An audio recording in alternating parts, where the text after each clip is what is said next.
Should we like transition into more like let's talk story details? Yeah, let's talk the story here.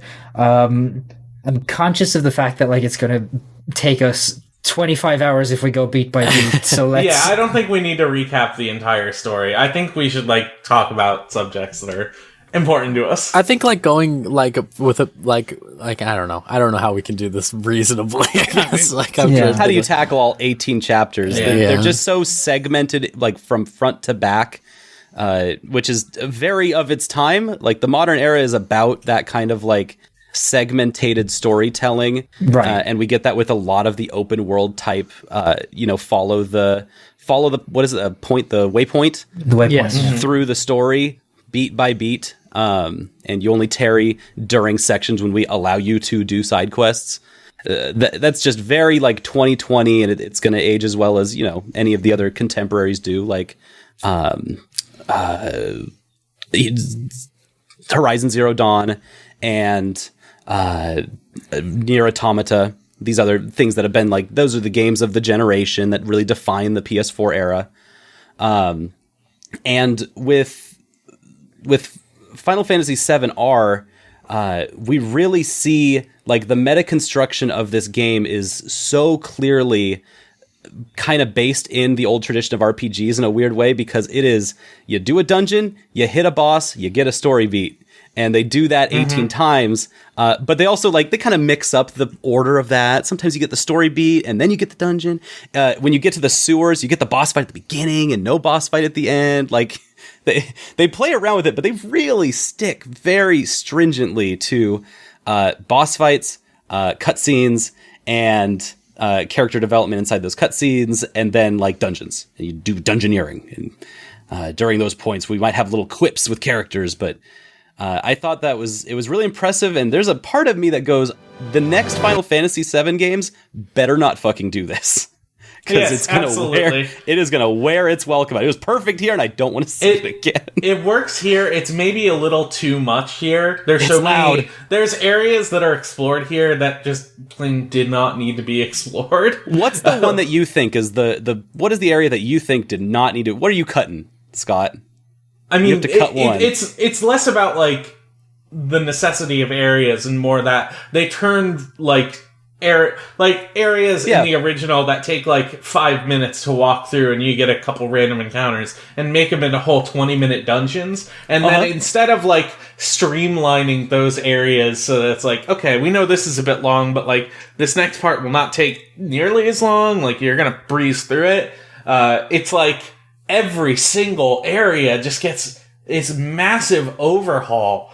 It's so much. Like, there's two major bosses in the train graveyard. And there were none before there. You just walked through it.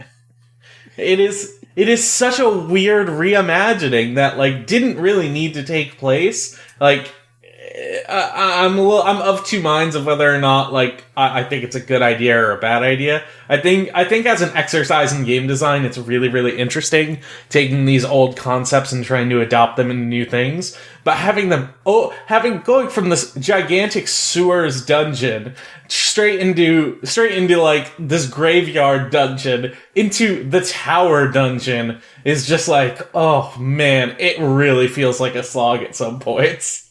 Okay, so the train graveyard, does anyone else have a point where they like looked at their watch when they were in a dungeon? I think probably that was the only one. Well, yeah. I think so. Hojo's lab for me was the only one that felt like I liked the train graveyard, but Hojo's lab felt excessive. Like that chapter as a whole felt way, way too long. So my feeling on that is they clearly wanted to set up an area where you would use Red 13 and like make it worthwhile that this is a new like party member. And then for whatever reason, they decided to cut the idea of Red 13 being a real party member. And that's extremely reasonable, I think. It's disappointing to me that they still left all of this extra content in that really like was just an exercise in we need to be able to use this new character. Yeah, I mean, I think they added it because he wasn't a party member. That's what it felt like to me. Like that yeah, felt like, I would agree with that. That's the thing though. Is like if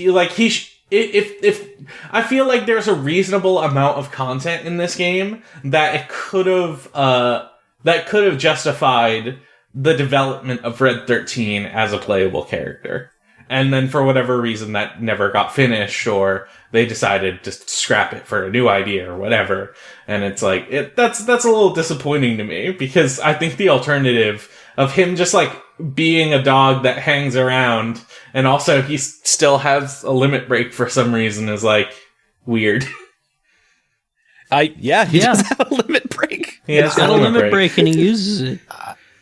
I think my problem with the Hojo Labs was specifically that I think especially like going through it and then especially the very ending of it, that boss fight, really was when it started to cement to me, let's go, oh, they really like Nier. Okay. Like, because that boss fight is basically ripped right out of Nier. Which boss fight was it again? The Scorpion, with the swords. The Swordipede, sorry. That's what it's called. Yeah. It's called a fucking Swordipede. Well, that's the thing is this is one of the things I actually really like about the Hojo Lab is it takes enemies like the Swordipede, like the what are they? The whack-a-mole enemies. The brain drains. They take all of these really weirdly designed enemies and recontextualize them as this is the bullshit that Hojo comes up with. Yeah. It's a really good explanation for why there are so many really absurd, weird enemies in FF7. Why there's an evil teapot.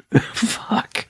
Yeah. Like, that's the kind of thing that when you look at the original Final Fantasy VII, you're like, this enemy design is wacky and amazing, but it's also so weird. Like completely makes no sense in the world. And I love that aspect of it. Yeah, like this is just a normal thing that exists. Yeah, but like at least with, you know, I mean, we could maybe talk about some of the post Midgar enemies later, but like at least with the Swordipede, now there's like a reason it exists as opposed to just being this weird, like mechanical flying snake thing. You know, like it's a really cool interpretation of like the way those enemies are designed. Yeah, it is. I would love to see how they're justified after this. Yeah, there's a specific enemy I'm thinking of that Which one? It's for later on in the game that we can talk about. That I'm very excited to see how they're if they bring it back and how they're going to contextualize it in the world. Yeah. They're going to bring all of it back. This is a threat. They're going to bring it all back. And they should. My part that actually got really sluggish was actually at the beginning. After chapter 3, you do a bunch of, side quests for Tifa, and you get connected with this city, the Sector 7 slums. And then you save Johnny, who is in this game technically. He is. He's extremely in this game. He does a lot of things. He participates. He's way more in it than FF7. For sure. Then after that, you go to chapter 4 and you do all of the Jesse kind of mission. It's just you're kind of in this nowhere space. It's a great side quest mission. You meet Roche and he's like this biker that you have to fight on a bike. I really want to talk more about that fucking motorcycle sequence with Roche, where it just becomes the movie Torque, and it's like the greatest thing in the world. You're right. Fuck. Let's get to that. But it was the chapter right after that where all this really cool stuff has happened, and then you're on a train and you're dropped in the Sector 4 like tunnels, the train tunnels, and they just give you a waypoint that's 1 kilometer away. Yeah. And they say, go there. And I'm like, I don't want to. Can you make that closer? Yeah. And which was a bummer, but because I was like watching this waypoint and I'm just like, all right, I'll just fight through hordes of monsters. This is the most dungeon ass looking dungeon that's a straight line I ever saw. it really took me to some dark Final Fantasy 13 places. I backtracked because I thought there might be treasure or something, and it kept letting me go back. I went back like 20 minutes, and then it ends with one of the coolest bosses. It ends with the Crab Warden, who's fucking awesome, and does some just bogus stuff like electrifying the railways. You have to not touch the rails for a second. You have to kill the pilot inside, and the machine still keeps going after that. And then so I'm all hopped up and hype, and then immediately after that, you go to the actual Sector 4 reactor. You have to turn off 3 video game sun lamps in order to light a to power on an elevator to take you to where the reactor is. Yeah. Which does say a lot about Shinra's actual electrical efficiency in that they have none, which is fucking funny. They're the Shinra Electric Company is a dipshit through and through. The only way to light one elevator is to turn off all light power to the Sector 4 slums. Turn off the sun real quick to turn off this elevator. You have to turn the sun off. But that was the point when I looked at my watch and I was like, all right, do I got to do 2 more of these sunlight? Like, come on. That's where you got the first elemental materia, though. So, I mean... you could get that anyway. That is where you get that, and I didn't even notice because I was just like, after, right before you actually get to Airbuster, that was when I was like, oh wait, I got this elemental one. What does this do? Oh, this is nice. Good. Oh, that's reminding me. Speaking of materia that you get that are special, I think the actual part of the game that I hated the most, hands down, is the part where you're manipulating the hands to lift Aerith around. Yeah. That was another one of those sections where I'm just thinking, like, man, they really padded out this 5-minute walkway. It legitimately, like, the last puzzle you have to do to get the magnify or the all materia or whatever in that game is like, it took me like 20 minutes to move that arm to get the boxes in the correct way that they would allow me to, even though it could have made sense any other way, but it had to be very specific. I think that's the entire issue with that section, right? Is that the arms move one way, they do not move any other way, and you have to do it in this exact specific way, even though in all logical sense these arms should have 360-degree movement and should move the way you want them to, and between that and the perspective that you have because it's a fixed camera or whatever for that sections, there's a bunch of times where you're just the depth doesn't feel right, so you're just smacking into the side of something or whatever when it looks to you like the arm is above it or whatever, or beneath it in some cases. It feels like they were this is the very specific way you do it, and this is the only way you're doing it, and fuck you if you're going to try it any other way. Aerith barely reacting as you're running into a thing, and the wrist is just as you're smashing her around on this gigantic robot arm, and she's just she's out in a the only cool breeze or something. The only thing she reacts to is if you drop the hand directly on top of her while she's standing in an area. Then she's like, Cloud. Hey, you're all talking about the exact things I loved. I loved giving Aerith a little pat on the head, and then I picked her up, and then I shook her a lot. Jesus. Yeah, but I mean, that's the only fun thing you can do with those arms. It's the only fun thing, and I loved it. I took advantage of it every time while listening to the funky, EMD... good music. The electronic music, EDM music. There's so much, weird, hey, we took that theme you really liked and we made it ska. Oh, Hip Hop the Chocobo is just... I put that on every one of the fucking radios in there, so you have serious Avalanche conversation happening in the bar as it's just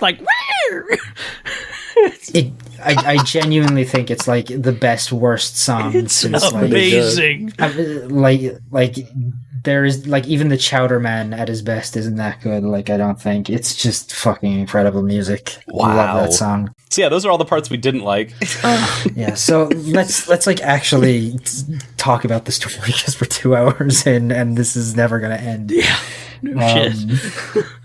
Yeah. Okay, so God, how do we start even like talking about this story? Really, let's kind of just go through it in a vague term, and if anyone wants to like stop us, then to talk about a specific thing, then we can. You know, like sure. If we're like rather that so that we still go over. Okay, you know, hey, chapter 1, you blow up a reactor, you break in, you fight the crab, you fight the scorpion boss. I hated the demo, and I hated that boss once again.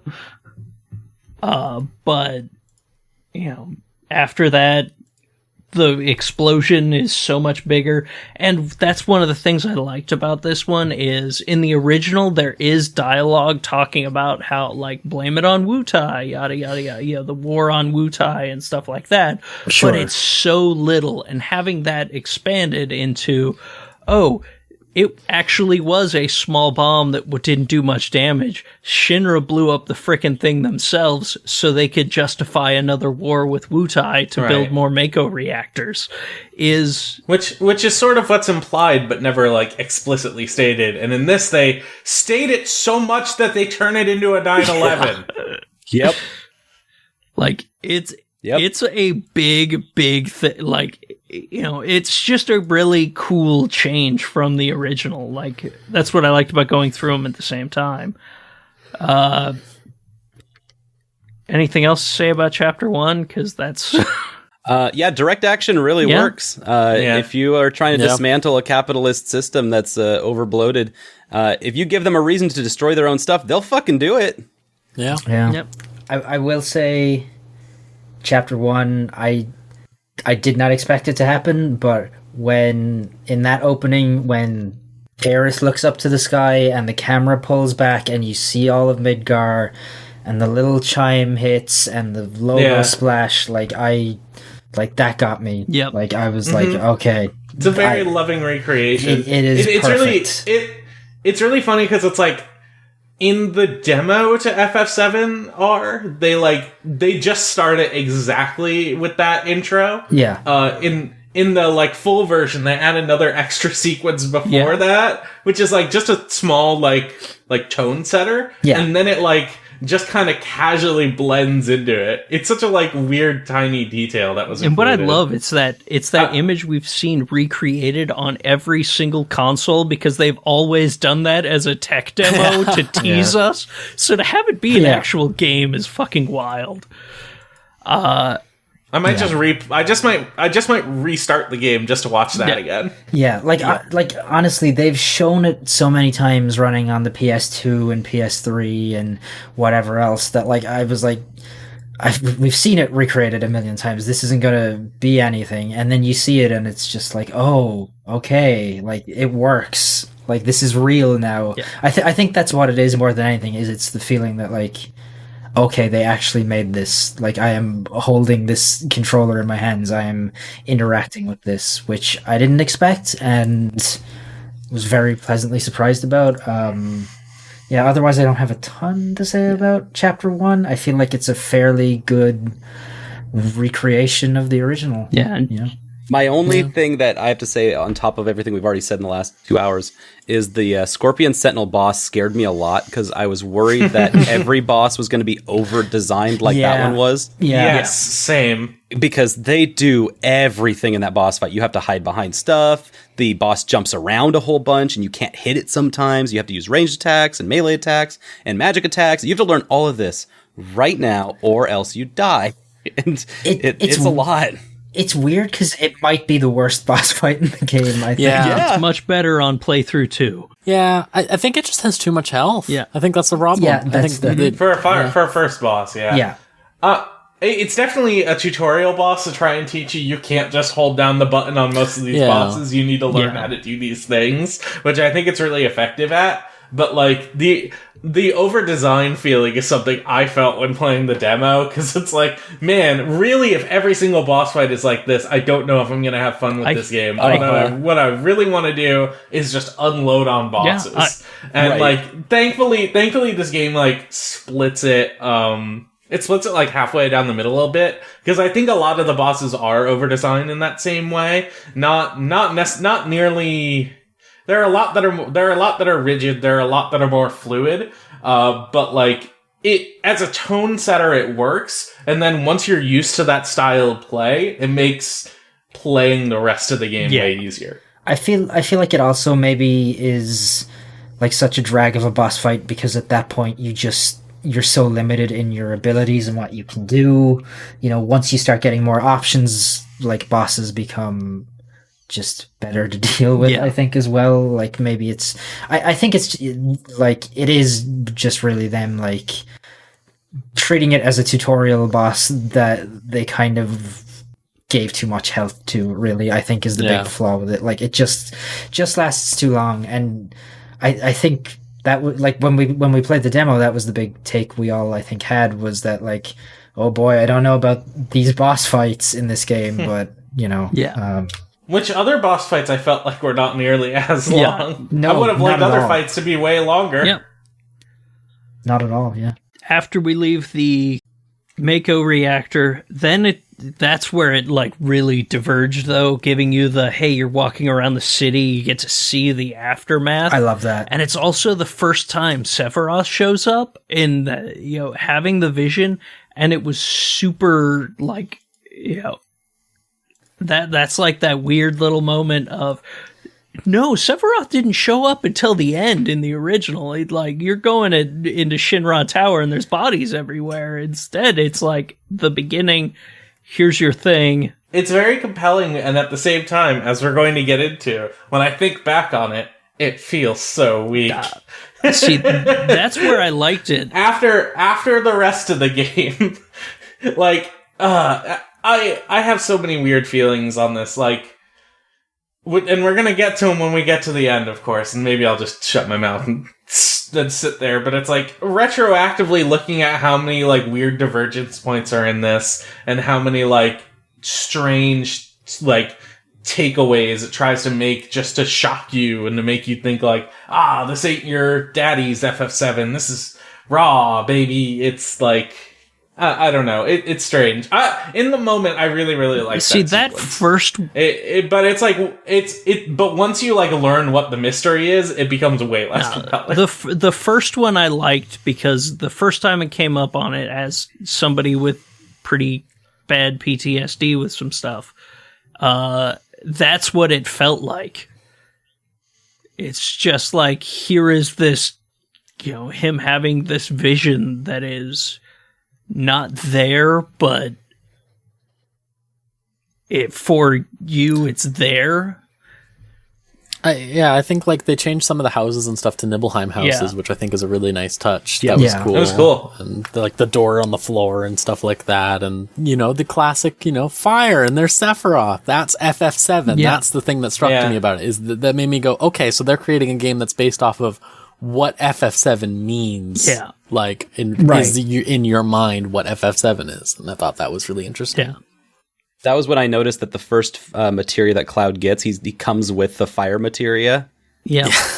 Which he doesn't in the original, and that feels intentional, because there's not a lot of, you know, enemies that are weak to fire in that first section, because most of them are machines.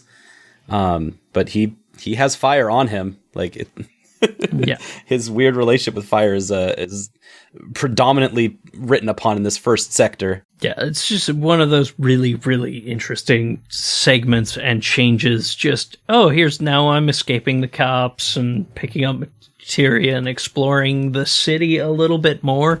And that's one of the things I really liked about this, is getting to see the upper plates more, rather than in the original, everything you do is down below in the slums.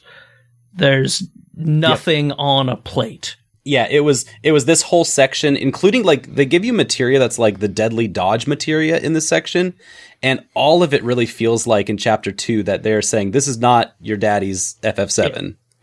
Like, this is not what it was. If you're coming expecting that, you're going to get something different here, because, it's very cool the way they do that. And you also get to see the main Shinra thoroughfare during that section, which shows up a bunch in, like, extra things. And that was the first flag that I saw that was like, oh, okay, we're adding Crisis Core. We're adding Dirge of Cerberus. Like, this all of this extra stuff is going to be in here for this game in some way or another. Yeah.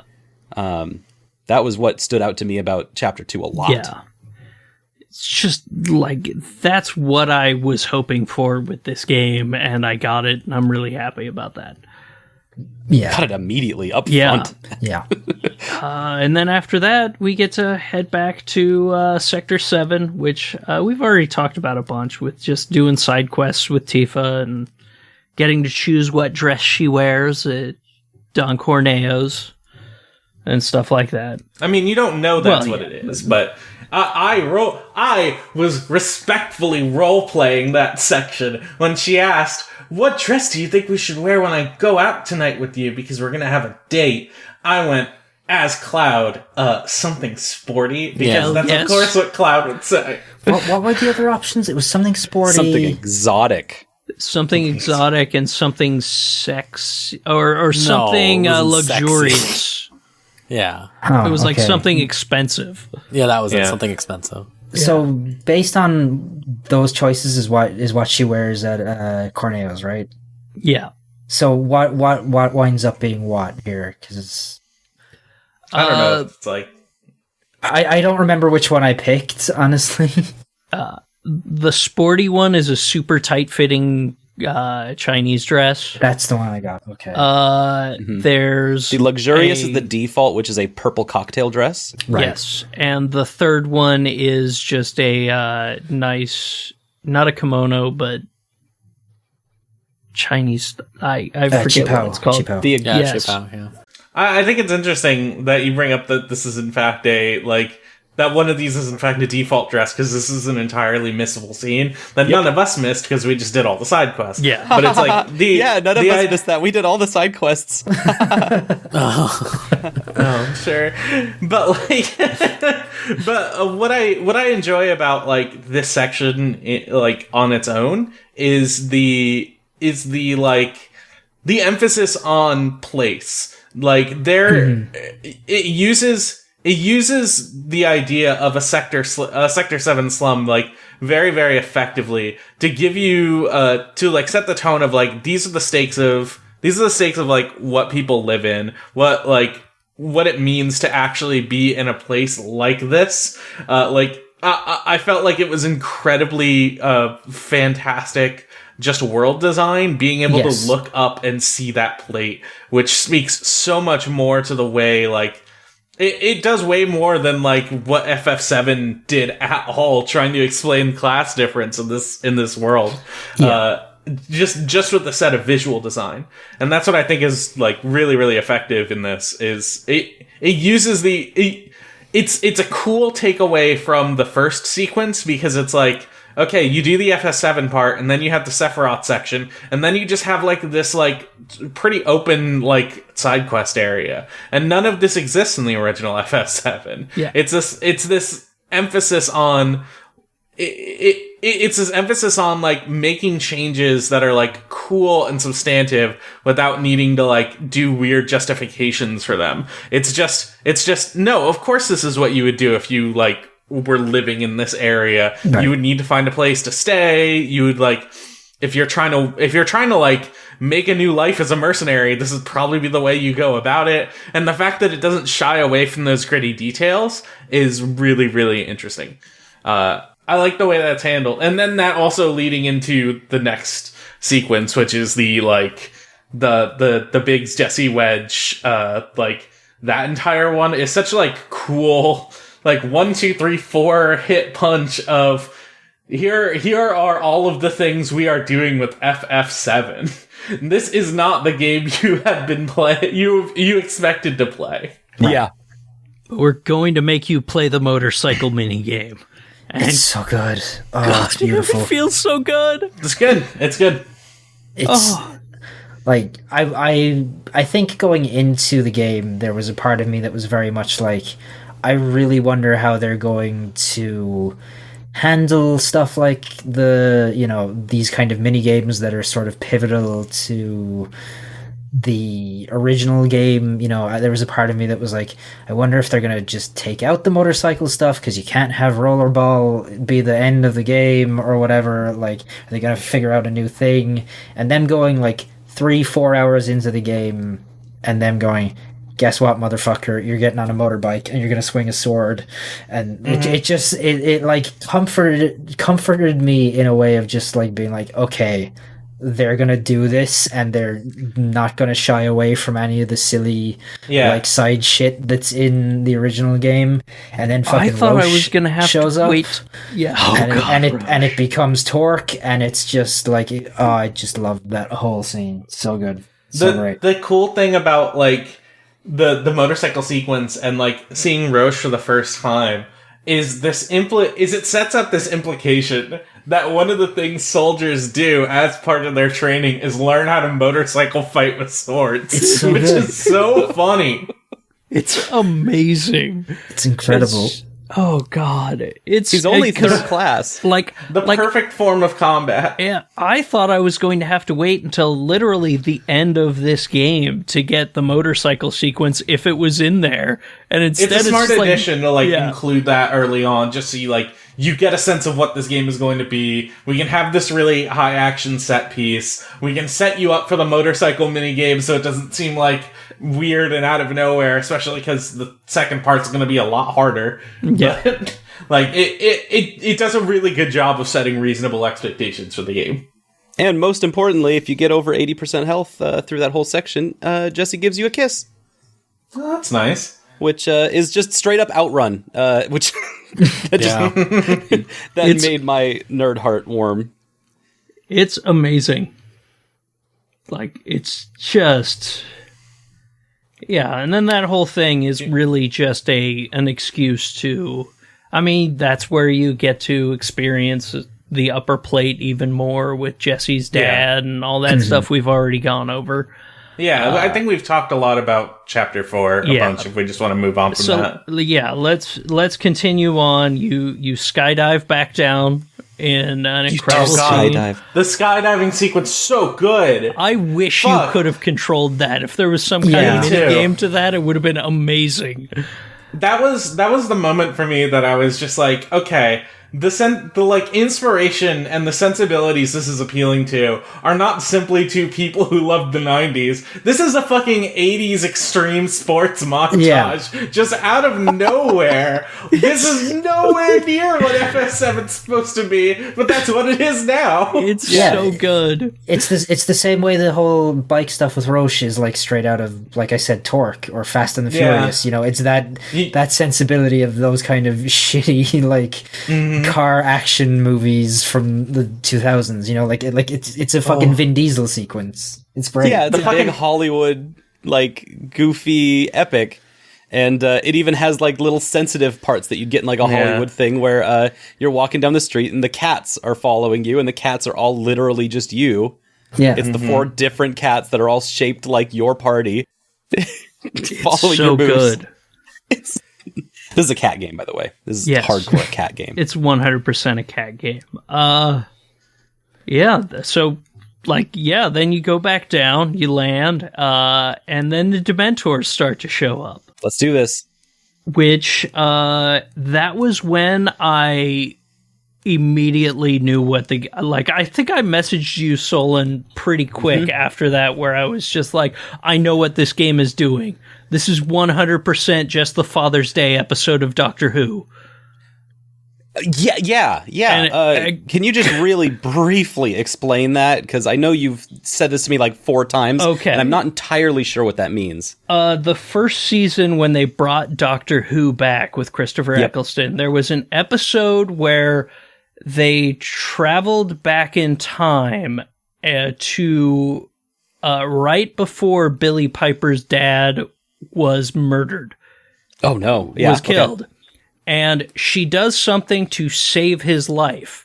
and it establishes that there are set events in history that have to happen, otherwise Time's antibodies start showing up, which are like spooky, ghostly specters that turn people into dust and kill them. Set things right. To set things right and make sure time happens as it's supposed to be. Because time can't exist this way if this doesn't happen. Wow. So it is literally... Which again is not explicitly stated in this section. No, but that's when I immediately saw what they were and went, okay, he watched that episode of Doctor Who, right down to the point in Chapter 18. You even get that circular time travel tunnel with a stinger tone. That makes me really happy just because we've already referenced so many films, so many other video games. Like, let's throw some sci-fi TV in there too. He fucking watched an episode of Doctor Who because that's what this was, and I loved it. But yeah, you fight them Spectre things, and he shows up, and they injure Jesse, making it so Cloud has to join. What we didn't mention is, like, in the plot, like, one of the big turns in this is that they decide Cloud should not go on the mission to the Sector 4 Mako reactor, which is not how that's supposed to go. Cloud is supposed to go with them. So fucking weird space ghosts come out of nowhere and make it so Jesse gets injured, so they have to bring Cloud. Yep. Mm-hmm. They have to make sure everything goes how time is supposed to. Destiny. I did not realize that was what was going on there, because all the other parts other than that exact moment involve Aerith in some way, so I thought that this had to do specifically with Aerith, or at least they were Aerith adjacent events. No, you're right. That is the only one that involves, like, hey, they just straight up attack Jesse to make things right. Wow. Oh, it is okay. That's a lot of when they show up. That's what they do. I mean, it's like, that's why as soon as she gets hurt, they're gone. Yep. And that's why they save Aerith from falling off of the church building. Why they save Barrett after, yeah. I had always thought that they were part of the Cetra, and that, like, they were just keeping things. They straight up say what they are. Yeah, I know, but I was still misunderstanding to what extent they are, and yeah, okay. They literally explain that they are fate ghosts. They're Doctor Who monsters. It's okay. I took that as a little metaphorical, I guess. We're over 2 hours. Yeah. We have to blast through this. Let's just blast through it. Yeah. Okay. We got Sun Lamps, Chapter 6. Yeah. Chapter 7. Tifa keeps saying H over and over again, and my brain slowly unravels every time she says H because the internet has destroyed it. Wait. She keeps saying Sector H, but she doesn't say Sector. She just says H. Just says H. So she just keeps going H, and I'm like, my brain is like, fucking, I can't take this. Like, it's just a picture of Tifa just standing completely still with H at the bottom. Yeah, like, it's just like H, or almost to H, and I'm like, this is too much. I can't handle it. And that is really when it struck me that I have aged since Final Fantasy VII came out, because now I am fucked up. The world is a different place. Letters are funny now. Yeah. Now I'm just picturing, like, Triple H with Tifa's head. It's just... Alright. Yeah. Oh, God, no. Also, that chapter in general I liked as just, like, a dungeon or whatever. I thought it was, like, a fun little thing. I like it, too. I liked looking down and seeing a flat texture. Yeah. Oh, what I love a that. JPEG. It's so... conceptually, it's a great idea, but they did not get the time to model that part, apparently. They're just like, put an image down, it'll be fine. There's a couple of parts where they just use a very normal skybox on things, and I was really of the mindset of, hey, it's really not broken, because these are very high-quality images that give you a sense of the space. One of them is extremely artifacted, my man. And that's right after Barrett says, don't look down. Yeah. I really appreciated them just going to like, hey, if you know what works, this works. We'll just use it like that, and keep costs down a little. Everything bit. has a budget. Everything has a budget. This game, like, you can see the parts where it's rushed, and folks still looked down and went, "Whoa, we're up there now, aren't we?" Well, all it gave me was a sense of, that don't look right. They could have at least used a high-end PNG. Sorry about your immersion, I guess. There is no way a PS4 would have been able to handle a fully modeled, like, underneath thing. Like, come on. The PS4 can hardly handle the game as it is. So I have a PS4 Pro. This game ran like a dream. It does. 100. But guess who doesn't have a PS4 Pro? I know. I'm saying, like, I heard so many people who had like regular PS4s, and it's just like, oh my god, it's just absolutely making my thing explode, like, it's so loud, and it's like, this game was definitely clearly optimized and built for a PS4 Pro, which is nice, and so strange because there are still other PS4 games that I play like fairly regularly that just will not stop whirring. Yeah. Yeah, it's such a strange contrast, especially because this game, like, just technically looks way nicer than all of them. Yep. There is that dichotomy of like how nice everything looks, and then you look down, and he told you not to look down, but you did. It's incredibly Final Fantasy VII, right? Or PS1 Final Fantasy game, I should say. Hey now. All right. I don't think that image could fit on a PS1 disc. Actually, it's big. Let's move on. Let's move. Come on. All right. So then we go into the Mako reactor, and that's pretty faithful to the original. You go in, you fight Airbuster, the bomb goes off. I really like that fight because they go out of their way to put the characters on two different sides of the Airbuster, which in a full 3D game gives you no way of getting around it, just so it can be modeled just like the original fight. Yeah, which is so funny to me. It's great. Yeah. Yes. And then the bomb goes off. Cloud falls, meets Aerith. Spooky ghosts start showing up again. You get to drop a light on a guy instead of doing a whole mini game where you're dropping frickin' chandeliers on people. There's just one to do. It's pretty nice. It is. Spooky ghosts save Aerith. And then you have a nice walk in the parkour with Aerith. Yeah. As she sasses you about how she's the greatest soldier of all. She says "you mad" at one point, which is pretty cool. She says shit. She does say shit, yeah. She also does a keep calm at one point, so I'm like, damn, Aerith, they just made her a meme lord. Yeah, yep. I'd rather her be a meme lord than a fucking meme, so... Yeah. I'm glad that irony poisoned her also. Just like it poisoned all of us. Yep. Aerith aged in real time with all of us.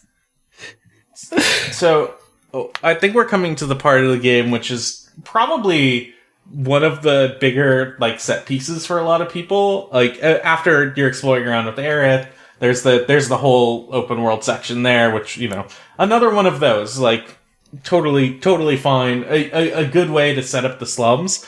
But, we do catch up with Tifa again, who's being escorted to Don Corneo, and then we make our way to Wall Market. Yeah. This is Tifa's first, direct action that she's doing on her own, too. So this is kind of her risking herself to save everybody in kind of a cool way.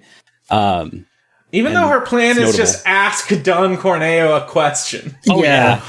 Which is not smart. I will say, I absolutely wish that we had gotten a chapter with Barrett and Tifa setting up for that. Just a little note about it, yeah.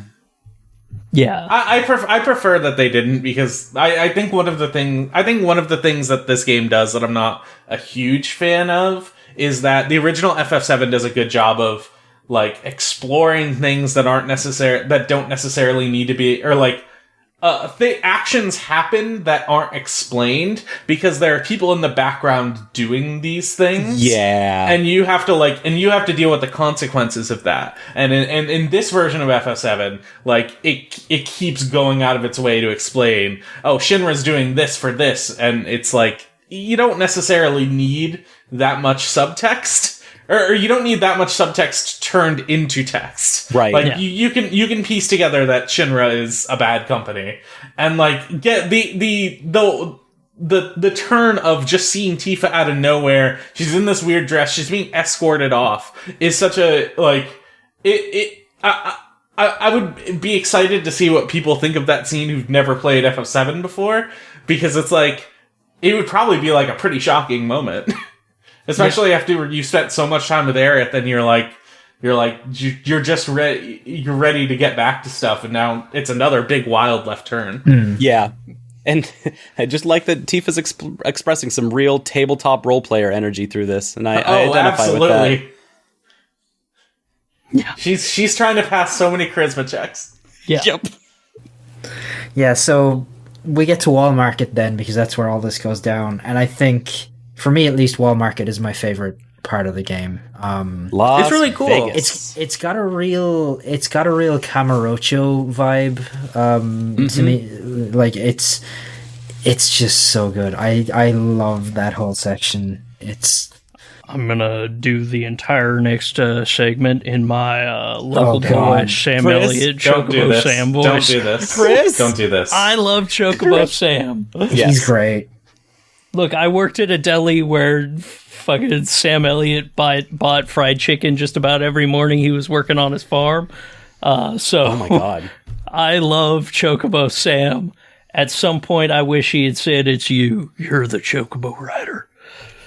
See, the thing I really like about Chocobo Sam is that they made him into the ultimate divorce man, which I think is really fucking funny. Like this fucking guy wearing a cowboy hat who has 2 lines in the original, and he does say those 2 lines at the last thing he says to you or whatever, which I thought was really good. But like the energy that he has with Madam N is unreal. Like it is the most like, damn, these people are divorced. Like it was Ultimate, not no nice. longer a wife guy. Yeah, they have to go to the same office every day still and everything. And it's fucking Jesus Christ. So I'm really interested in hearing what everyone's paths through Wall Market were, because I think in terms of gameplay, this is the one where there are the most weird divergent paths you can go down, which is very strange. Like, especially from a game that's largely very linear, this one gives you a lot of different options. Yeah, so you can go and do completely different side quests from each other. I know that when I did both of the times that I played through, well, I guess all 3 times I played through this section, I didn't realize that there were quest lines with Madam M, because I just ended up getting run into Chocobo Sam every time I played through it. And there's a whole other set of quest lines. I did the Madam N quest line. You just gotta, tell Chocobo Sam to fuck off and tell Madam M that you want the expensive hand massage, and it's pretty much just that. Oh. Yeah. Yeah, that's what I did kind of accidentally. There's a lot of weird... The interesting thing about it is, like, there's a lot of weird triggers that, like, trigger, like, different events that cause, like, different subplots and different discoveries to happen. Like, there's a whole subplot, including Johnny, that I've completely missed. Yeah. Like, there's a lot going on here under the hood that I find really, really interesting. Like, I would be interested in seeing what happens where, like, Chocobo Sam, like, I played his game, I guessed aside, I guessed wrong, I think. And then he just gave me the coin. Yeah. Yes. But, like, sometimes he won't give you the coin. If you decline his game, he won't give you the coin, but whether you say heads or tails, it is always going to land the head tails. I don't know if you see the coin, but it's just a head and a tail on the same side, both sides of the coin. Right. The weirdest counterfeit coin. You said, Scott, you didn't get any of the Johnny stuff, right? No, So I didn't get any at all. You didn't get any of the sauce or any of that stuff? Because that's some of the best stuff in The that whole sauce? section. The Oh, you didn't sauce. get the sauce? Oh, God. I didn't get any sauce. You didn't get the sauce? No, stop. Okay, we I gotta didn't stop get the talking sauce. about the sauce. You didn't get to see Cloud hold his materia in his hand, Yeah. like he's juggling, like he's in the labyrinth. Yeah. So, Okay, like, start from the beginning. Talk to me about this. So do you remember in the original how you get the dress is you have to like get the guy's like inspiration back or whatever, right? Like Yeah, of course. Yeah, so that's a side quest in this where he's Yes. like, "Oh, I lost my inspiration," and you and Johnny have to go like around town like solving problems for people to get the to get it and like you go to the materia store at one point and the guy like wants the sauce, and so you have to go and find the sauce, which is like this. You have to go to this weird like machine in the inn, which looks like a condom machine, and you have to find like the secret button to get the sauce. And the way you find the secret button is you produce some materia and you like roll it around in your fingers to try and like see if you can perceive where the sauce is. Wow. It's Yeah, it's the fucking assess incredible. materia. Yeah, it's so good. That's great. And all the dialogue is incredibly horny, where it's just like, oh, I know how to push buttons. Yeah, it's so Stuff like fucking that. good. It's so good. I'm so sad for you that you didn't get to see that. no. The sauce. I'm happy about what I saw. Like, my path through was like I met Chocobo Sam. He like gave me his coin. I went and I talked to Madam N, and like the options of clearly like which one she's clearly trying to set up that like she the only thing she's interested in is getting paid. So I'm like, I don't want to be here. I don't want to get a hand massage. But the only way she's gonna help me is if I pay her 3,000 gil. I happen to have 3,100 gil, so I'm like, okay, might as well. You just get this incredibly horny sequence with Madam N. It's where, scary. like, it's pretty much implied that Cloud comes from getting his hand jacked off. It's wild. It's so funny. And like, of course they're gonna, like position the camera in that scene to make it look like she's jerking him off or whatever. Like, it's just... They don't even do that. Like, they're just constantly showing her rubbing his hands, but they're like cutting back to Cloud, who has like the most orgasmic reaction. Yeah, it's his face more than anything. I mean, like the way they shoot his face implies that like he's getting jerked off or whatever. Like, it's fucking unreal how It's they really shoot funny. it. It's so good. It's incredibly. It made me silly. so uncomfortable. That really cemented to me something that we've talked about before, that this game is very Yakuza-y. That really Yes. like struck me as being Yeah. very Yakuza-y. Yeah. Wait, have you all never gotten a hand massage before? No. No, Feels amazing. actually, maybe. Well, they give you the pants afterwards to leave the store with, and What? yeah, I spent good exciting. money on it, so good call. Because if you don't spend good money on it, she breaks your hands. Yeah. oh cool. Great. No, if you Yeah. do the 1,000, it's just like a mediocre scene where he moans once. It's like, ow, ow. And then It's very short because she asks you, "Oh, but your hand feels better, right?" And he goes, "Yeah, it does." And then it's over. don't midline her. Just like either don't pay her shit or pay her everything, because both scenes are awesome and she respects you either way. Yeah. Yeah. Yeah, but either way, after that, like, my path was pretty much like, just go do some battles, and like one side quest where you do some fucking pull-ups or something. I forget what Cloud does. for Squats. exercise. It's squats. He does the squats, that's right, he does squats. I go do some squats, I go fight in the arena, and then that's it. Yep. Yeah. And that whole sequence with the Hell House and everything, I really enjoyed it. God, It was I very love good. that fight. I really the like Hell it. House is such a good fight. I liked that after every fight, you could just go into the other locker room Yeah. and talk to the guy you just beat up. And the like growing amount of flowers that are on the wall Really for good. people Really that good love too. you. Really good. Like, too. I was great glad bit. I had my girlfriend next to me to translate all of it, because it's all like the Cloud fan club. Yeah. So, okay, Rose, this is your time, Rose. Let's talk about the Cloud in the dress scene. Oh, it's great. Yeah, it is. Listen, I played through the original recently, like I said, and the original is fine. It's not as bad as, I mean, it's not great. Let's be real. It's not good or anything. But at the same time, like, I had, like, mentally thought that for some reason it was way worse, but it really was just like, if anything, I have to say the thing I said about Aerith, just saying, like, it's the only way is incredible. Like, that's just, like... Sure. That's the only characterization Aerith gets in that whole fucking game, probably. But yeah, in this one, they make you do a fucking rhythm game to get it, which is incredible. Oh, it's so good. It is next level shit. I love that whole thing. I love how they translated Aerith being the one who's driving Cloud to do it in the first place into like her just being like insanely off the rails horny about it happening. Like she's panting like a fucking dog or something when it comes out on the dress. I was like, wow. This is great. Eyes bulging out of her head. Yeah, it was like a wolf out. Like that's what was happening. Like it was crazy. But it was really good. Like I thought that was great. I actually thought the scene with Don Corneo was also really funny because like So does he always pick Cloud in this one now? I think so. I think so. Yeah. Okay, I really like what how horny he is about Cloud being a bastard or whatever. I thought that was funny. It's a great All the dresses are good. That's what I think. Also, all the different dress options are good. I think the default is still probably the best one, the one that's based off of the original games. But the default is the blue one, right? Yeah. Because the other ones are much more frilly and fancy, but you only get the other one if you don't do any side quests, I think. Okay. Yeah. Yep. It's a weird way to do it, but... Yeah, it's...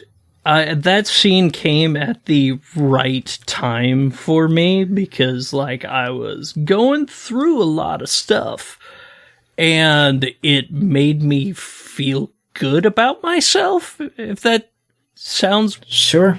Right? I had been asked to look at photos of, to look at photos of myself very much before that, and looking at pictures of me that exist right now, like from pre-non-binary days of me trying to be super dude, because I gotta hide the fact that I really never felt like a dude, so I gotta overcompensate. So, like, getting... I don't know, that scene made me feel so much better about myself when I was in the middle of an anxiety attack from looking at old photos of myself and hating myself, so it was just, like...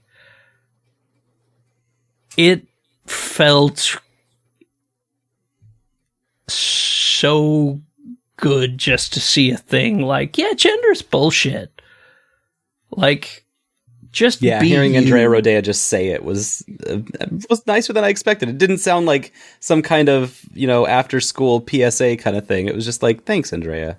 And it didn't feel gay panic at all, which was what which the original felt like a lot of gay panic jokes. There was a lot of that in there, and this it feels more like, yeah, who gives a shit? Just be you. Yeah, I think something about the original that I didn't realize was also like that. Like most of the people when Cloud first puts on the dress are like really like normal, like all right, like they're not like antagonistic or anything. I think it's all the Don Corneo people who are the freaks, which they are the antagonists, I guess. But it's the entire bit of like. You're in Walmart, of course someone's going to be dressed up like this. Yeah. That's just normal. Yeah. I hate the weightlifters, but now it's for a completely different reason. In the original, it was because it was a gay panic joke. Now it's because, goddammit, I never want to do pull-ups again. I hate you, buff Matt Mercer. Yeah. 1, 2.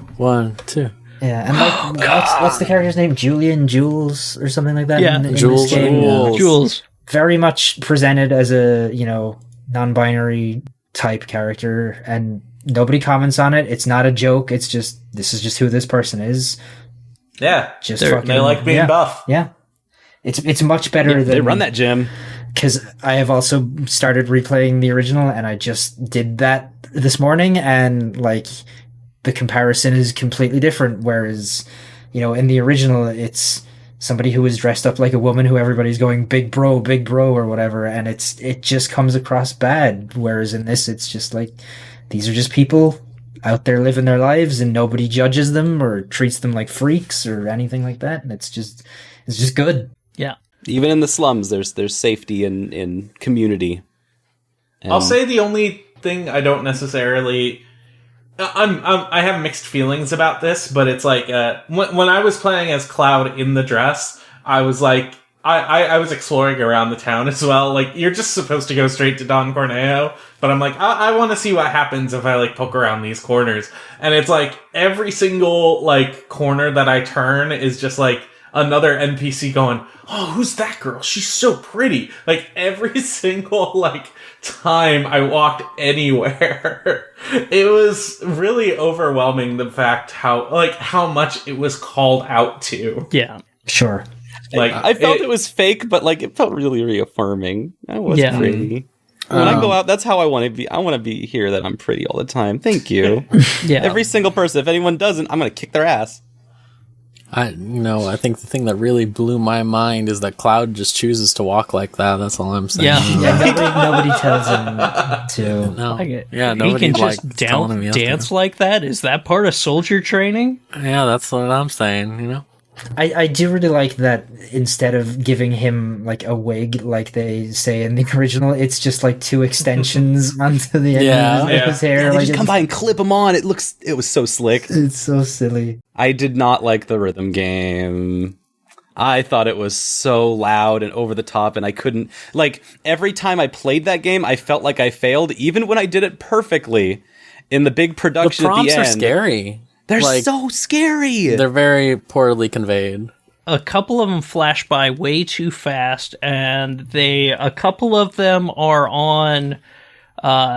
like, there are a couple of times where the background is close enough to the color of the button you need to press the way my color blindness works, it's the same with FF14 dungeons. Sometimes I just can't see it at all. Like, my first reaction after I finished with that was, boy, did the fucking dungeon designer for Shadowbringers design this minigame? Because, I couldn't see half of it. As a big rhythm game person, there's a lot of stuff in there that's actually really novel that I want to see in other rhythm games, especially approaching a 3D rhythm game. There's not a lot of things like that, and it's very, very hard to do. But the biggest problem was that they would cut in to shots where the object that you're supposed to hit was in view, and then they cut away from it. Yeah. And then they cut back to it, and it would just like panic me every time that happened. I was like, "Was I supposed to hit it? Should I hit it now?" And it's very interesting. There's a clear marker of when you're supposed to hit it because of the way the camera frames it. Like, you're just completely thrown off more frequently than you think you would. Yeah. Especially for a game that's not especially difficult. Yeah. And with conventional rhythm games, the big problem here is that they don't frame the actual hit response in the same way every time. Because it's a 3D space, they are not all angled towards the camera the main way. In like one specific way, so you can't tell when it's actually like alive, when that beat is live and when it's not. Whereas if they did that, if they had it so that it was like set hard to the camera and flat every time it was ready to be pressed, it would just 100% change how scary that was to play. It's just they took a big swing at making a goofy little rhythm game. And they almost got there, and I think that if they, took another chance at it, it would be really awesome. Yeah, I love that engine.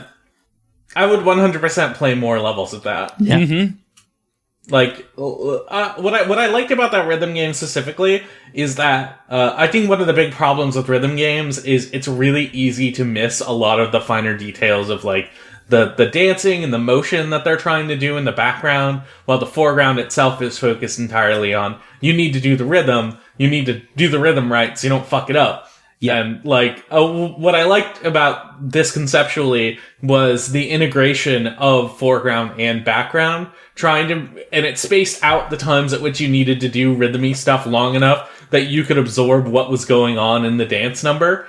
And that's it's really, really interesting design. Not super compelling gameplay, but there are plenty of it definitely landed for me in a very cheesy goofball way that totally worked. Oh yeah, it really reminded me of Project Diva, and I love that game. I don't think I was a fan of the song though. I think the song was the most dated part of that whole section. I mean that really was the point. It felt like a really wonky, like RuPaul-ass bullshit song. I was not into it. I was like, okay, y'all pulled the most generic drag song I've ever heard. I don't know, it was something about the lyrics that just was like, all right, hey, everyone have a good time. And I'm like, come on, we're in fucking Midgar. Like, we're in the slums of Shinra's corporation. We could go a little harder with this. And this is also the first time we see Palmer. and what a characterization of Palmer this is. It's perfect. God, I didn't see that my first time through, so looking in those doors the second time around, I was just like, God, that moment just... I was like, wait a minute, that's fucking Palmer. It's a good bit. That's a good bit. We should move on. Yeah. Sure. There's the Don Corneo sequence, really good. I enjoyed it a lot. And then after that, we go through sewers, graveyard, and then the tower section, which, like, you know, we covered the sewers and the graveyard before. Is there anything else we have to say about those? I think the graveyard is the first time that you really see how what's going on is affecting Aerith. Mm-hmm. Yeah. Where she's really reacting, the way she's everyone's scared of the ghost. She's looking at it going, no. And then at the very end where it's just, oh, you're actually trying to help me, aren't you? Where it's just this really... There's some really interesting stuff in there with them, and like the fact that Tifa sees Marlene in the ghosts, and you know, all that stuff is... I don't know. That section story-wise didn't really do a lot for me. It felt very much like the streamlined, here's the spiritualist doing the spiritualist-y things. No, there's not going to be a lot of textual, like, hard lore stuff in there, but I really did appreciate how much they helped characterize Tifa and Aerith in those sections. It was very much more about tone. Yeah, and now we go up the tower. Yeah, this one starts with another like ghost sequence, which kind of didn't really make a lot of sense to me. Like, I think the implication is that, like, Cloud, Aerith, and Tifa got there too soon, so the ghost needed to push them back. I think that's what it is. Yes. So that's so strange. Like, I don't understand what the point of that was. Because Biggs has already fallen dead. I mean, Wedge is already dead on the ground when you get there. Like, and they were on pace that he was still up there. So... Sure, but it's like, I think when you're framing a story, you don't necessarily need to do that. Yeah. But I think the actual legitimate storytelling reason why it was included there was, one, they wanted to include it in the set piece because they're trying to redefine what exactly the set piece means, what it means for, like, the fate of this city, because, like, no matter what, this thing is going to fall, and it's going to be tragic. But also at the same time, it wanted to remind you that there is a storyline going on in the background about fate and, like, reliving certain areas and reliving certain points of time, and that Aerith is a character that is, like, weirdly displaced in all of this. Like, her role doesn't quite exactly make sense, and then it kind of crystallizes towards the section where they finally split up, and she, like, gives Wedge her, like, weird fourth wall breaking cheer up speech. But, like, the whole reason that the ghosts are there from the jump is to, like, just to remind you, make sure that you know that this is a fate thing. We're gonna talk about some fate stuff here. And the plate has to fall. Yeah. The plate has to fall. You can't get there early enough to stop the plate from falling. It has to fall. Yeah. Yeah. Which is, like, a reflection of, you know, stuff that would happen later in the game if it went that far. Mm-hmm. But, like, you know, there's events that happen in FF7 that are pretty dark. And I think the big meta story that this is trying to tell is, like, hey, you could prevent those things from happening maybe in this remake. Who knows? Which I think it's a storytelling conceit that's kind of hacky. I don't know. We'll get there. Yep. Yeah. But We're very close. yeah. We're very close. But yeah, we go up the tower, and then one of the spooky ghosts is popping out of Biggs. I don't. Sorry to interrupt. I don't know if we need to go through every plot point that happens in it. Well, I mean, just like you run across Biggs. You run across Biggs, who's shot and down. But one of the spooky ghosts, like when that scene first starts, one of the ghosts pops out of his body, which I thought was really interesting. Because, I still don't exactly understand what was happening there. Maybe it's just trying to kill him faster. No, there's one other part where you see a ghost come out of someone, and that's when you're in the Shinra Tower, and the worst decision in the game, I think, the gotcha moment. But that's telling you what you see at the end of the game with Biggs. Yeah. Yeah. But it doesn't make sense because in the original, Biggs dies there. And what would have needed to have happened is Biggs would have needed to have died there. And the implication that maybe this thing is like trying to save it is very strange. No, I think the implication is that the holy materia that Aerith has, this is not Aerith, but Doctor Who Aerith. Yeah. Who has knowledge of that and was able to, being able to speak to the planet maybe made it able to change its mind. Or whatever. On certain small things. We get that with Biggs. We get Jessie's grenade blowing up in her face. Basically, we get her goodbye speech to Cloud, which is an incredibly sad moment, I think. I like we've said earlier, making us care about Jessie, you cared in that scene, or at least I did. Yeah. Yep. They gave her a last name. Solon. And then we get the big 9/11 fight, where you face off with Reno and Rude. You get put in the triangle a couple of times. That's right. Yeah, Reno's famous triangle. Yeah, his pyramid, his triangle, whatever you want to call it. Rude's famous giant swing, Cesarudo. Yeah, Rude gets another of his glasses spots here. The tension between Reno and Rude is palpable in this scene, frankly. I think it is. We've said it before again, but it's not Final Fantasy VII without a bunch of sexual tension, so, let me talk about that real quick, actually. I think everyone in this game is crazy horny for each other. All the time. Everyone. All of them. Amazing. For everyone. I think, one of my friends was saying that, literally the entire main cast just gives off extreme dating each other vibes. All of them. They're just constantly, just giving each other shit, but also being like, oh, you're the best, or whatever. It's, crazy. That's what late capitalism does to us. It constantly feels like anyone could start fucking at any time in this game. It's so realistic because we can't afford to be picky anymore. They want to.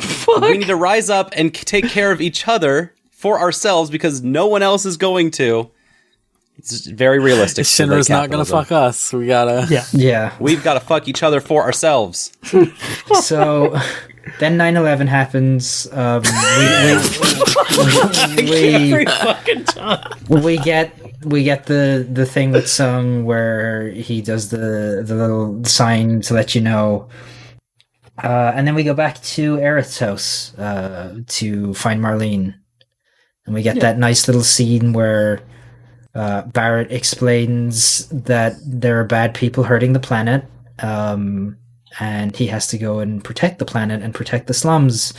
Really nice scene, I thought. I really liked seeing Barrett and Marlene interact in this game. You don't get a lot of it in the original, or you don't get... What you do get in the original isn't... It doesn't feel that much like they have a real relationship with one another, but in this Marlene barely exists. Yeah, in this it very much feels like, this is a man who really loves his daughter, and his daughter really loves her dad, and it's a very sweet moment between the two of them. Mm-hmm. Yeah.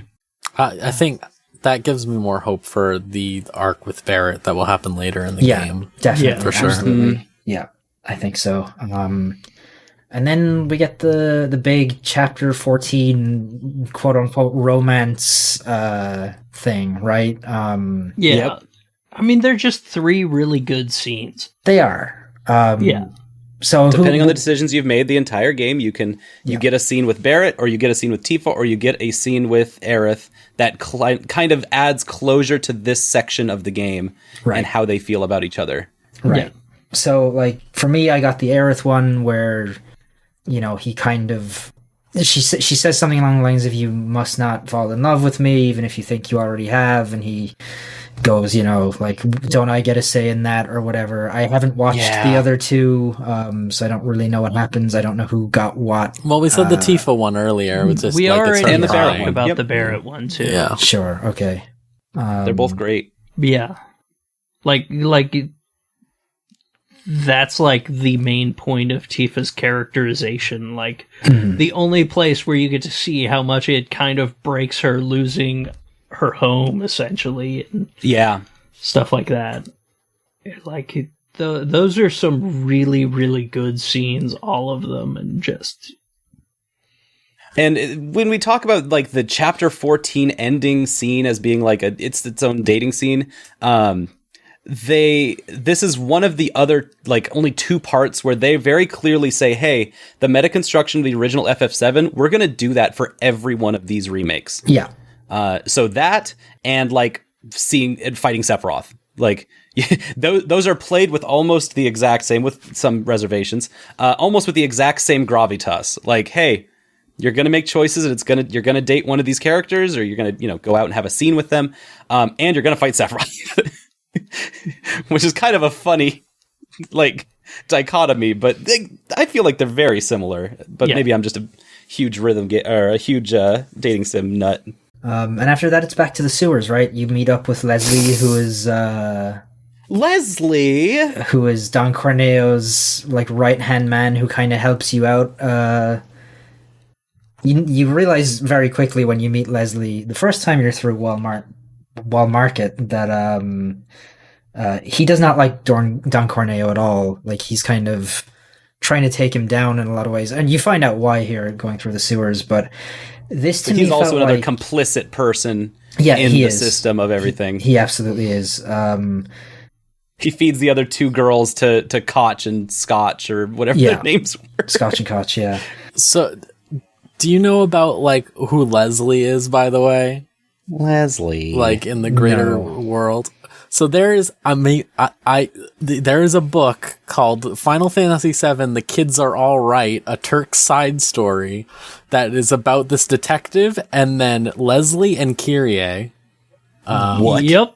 The con art woman, like he is. So this feels like them being like, hey, amazing, canon. Like, yeah, it's really weird. It's a really weird thing. That's fucking wild. Leslie's chemistry with Don Corneo is really fucked up. And, I just want to really quickly note that Don Corneo is a lot, and he is one of the other, like, fat characters in this game who has jiggle physics on his stomach, and kind of hot. Also, it's really problematic. I shouldn't say that, but, like, damn. Listen, you can't control your what gets you in that way. So fucking asshole. I just want to strangle him and kiss him and fuck him. I hate him. Wow. Whoa. So he's like all 3 steps I can't say of fuck, marry, kill. That's gonna be like the clip we put up on the Twitter. No, it's not. This is what they earned this for watching 3 hours of the whole thing. You're not. Right. Please. I do want to say I really love the tattoo on Don Corneo's head. It's really funny. Yeah, it's amazing. What about his, like, line sticker chibi ass fucking shit that he put up on the Coliseum? It's so perfect. Good. He's such a shithead. Animations, how he moves in the room is I can't wait to see more of Don Corneo. I'm sure we will. Like, what a fucking piece of shit. Sex dungeon that's like perfectly recreated from the original. So good. With a Don Corneo potion machine. Yeah. It's so good.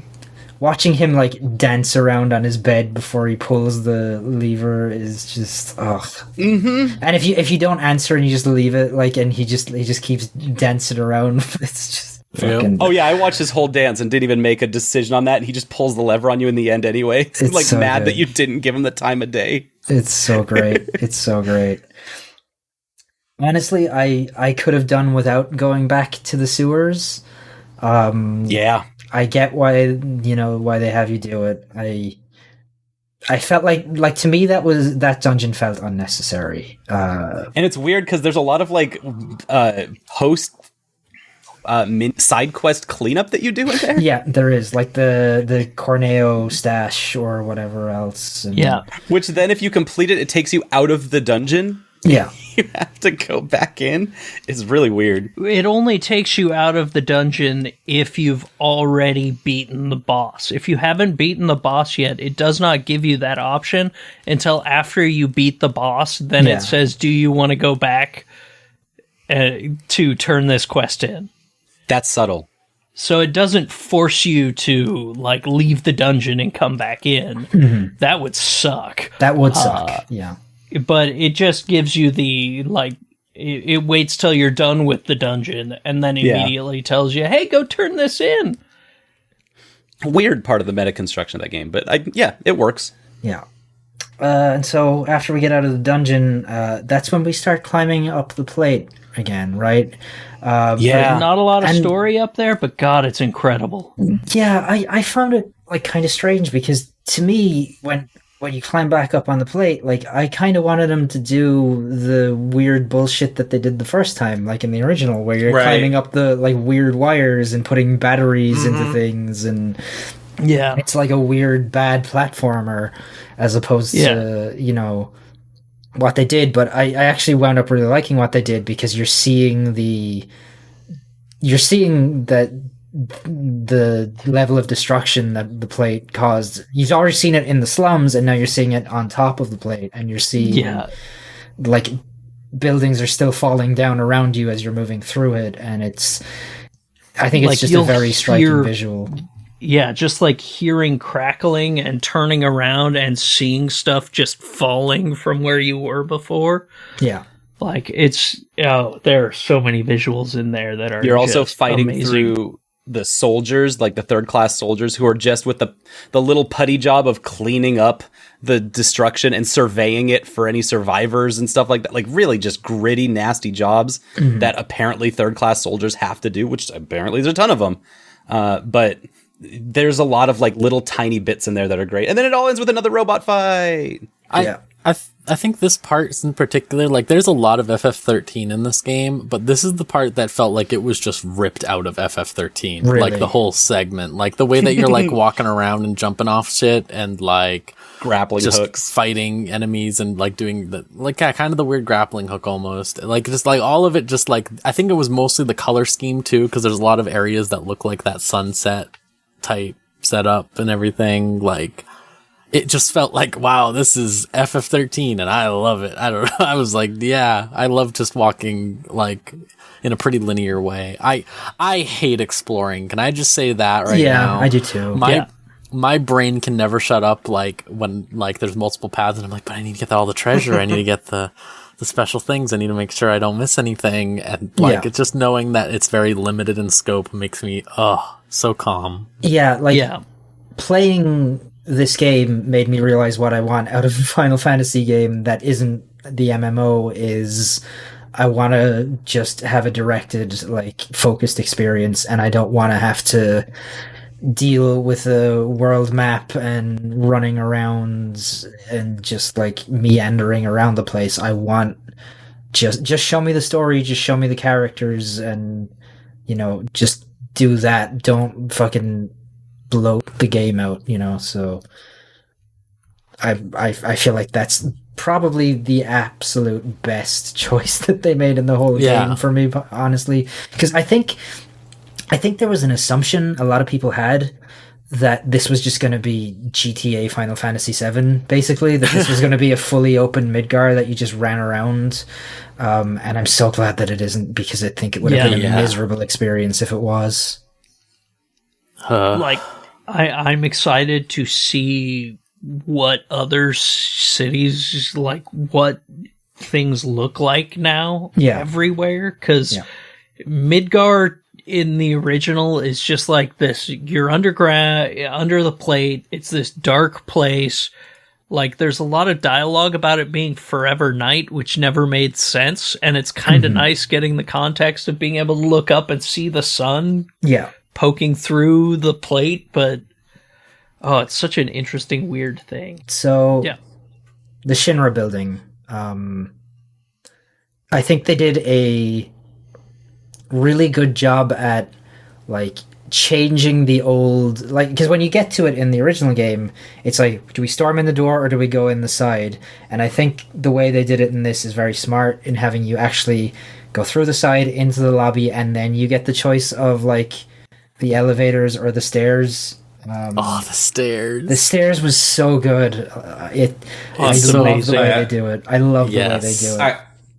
I also picked stairs. It's so good. It's the best shit. Like, that's exactly like what I want from the game. That is what I want. I want just the fucking, like, position they put on the HUD to say what floor someone's on is like, so good. Man. It's so funny. To make you think it's a race that you can win when it's impossible. You can't fucking beat Tifa. No.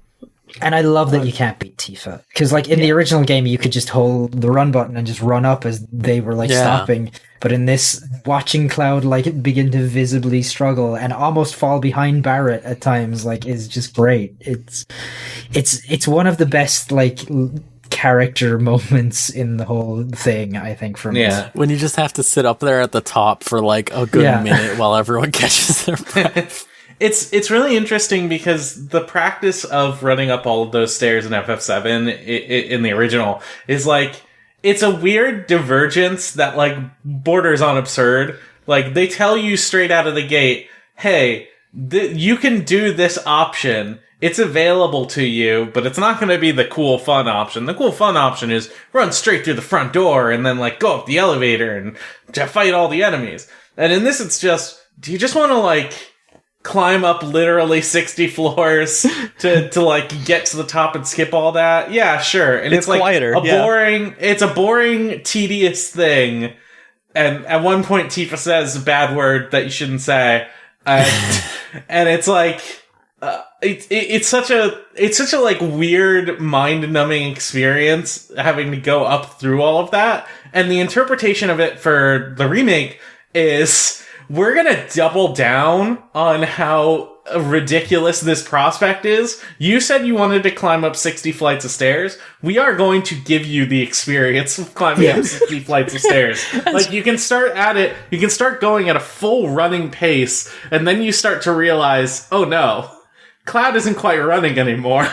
He's just doing a light jog, and then eventually he goes down to just like a slow crawl, and then like the more that you're going, the music just keeps getting more distorted and like weird, and it's this like it's like this weird, almost otherworldly experience where all these other two characters can talk about our stairs. I love the part where Barrett just starts crying and says, I want to go back. And everyone's like, you can't go back where? Down the stair? What I love is that's at exactly the midway point. Yeah. No. They're at around like floor 50, and he says that. It's like, that would be harder. No, it's such a it manages to evoke that feeling and capitalize on it in a way that is like it's great. It's genuinely just an incredible scene. And the elevator scene is actually really good too.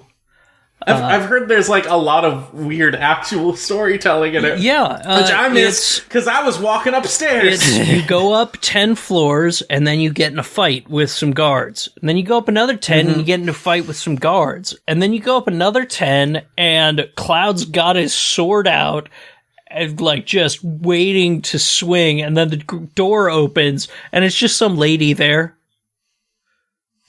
And she freaks out, backs off, and then it goes up to the next floor, and this time they're like, okay, we're not going to take our swords out. And they're two like guys hiding themselves in the corner of the elevator, trying to be like as discreet as possible, but they're like this giant man with a gun for an arm.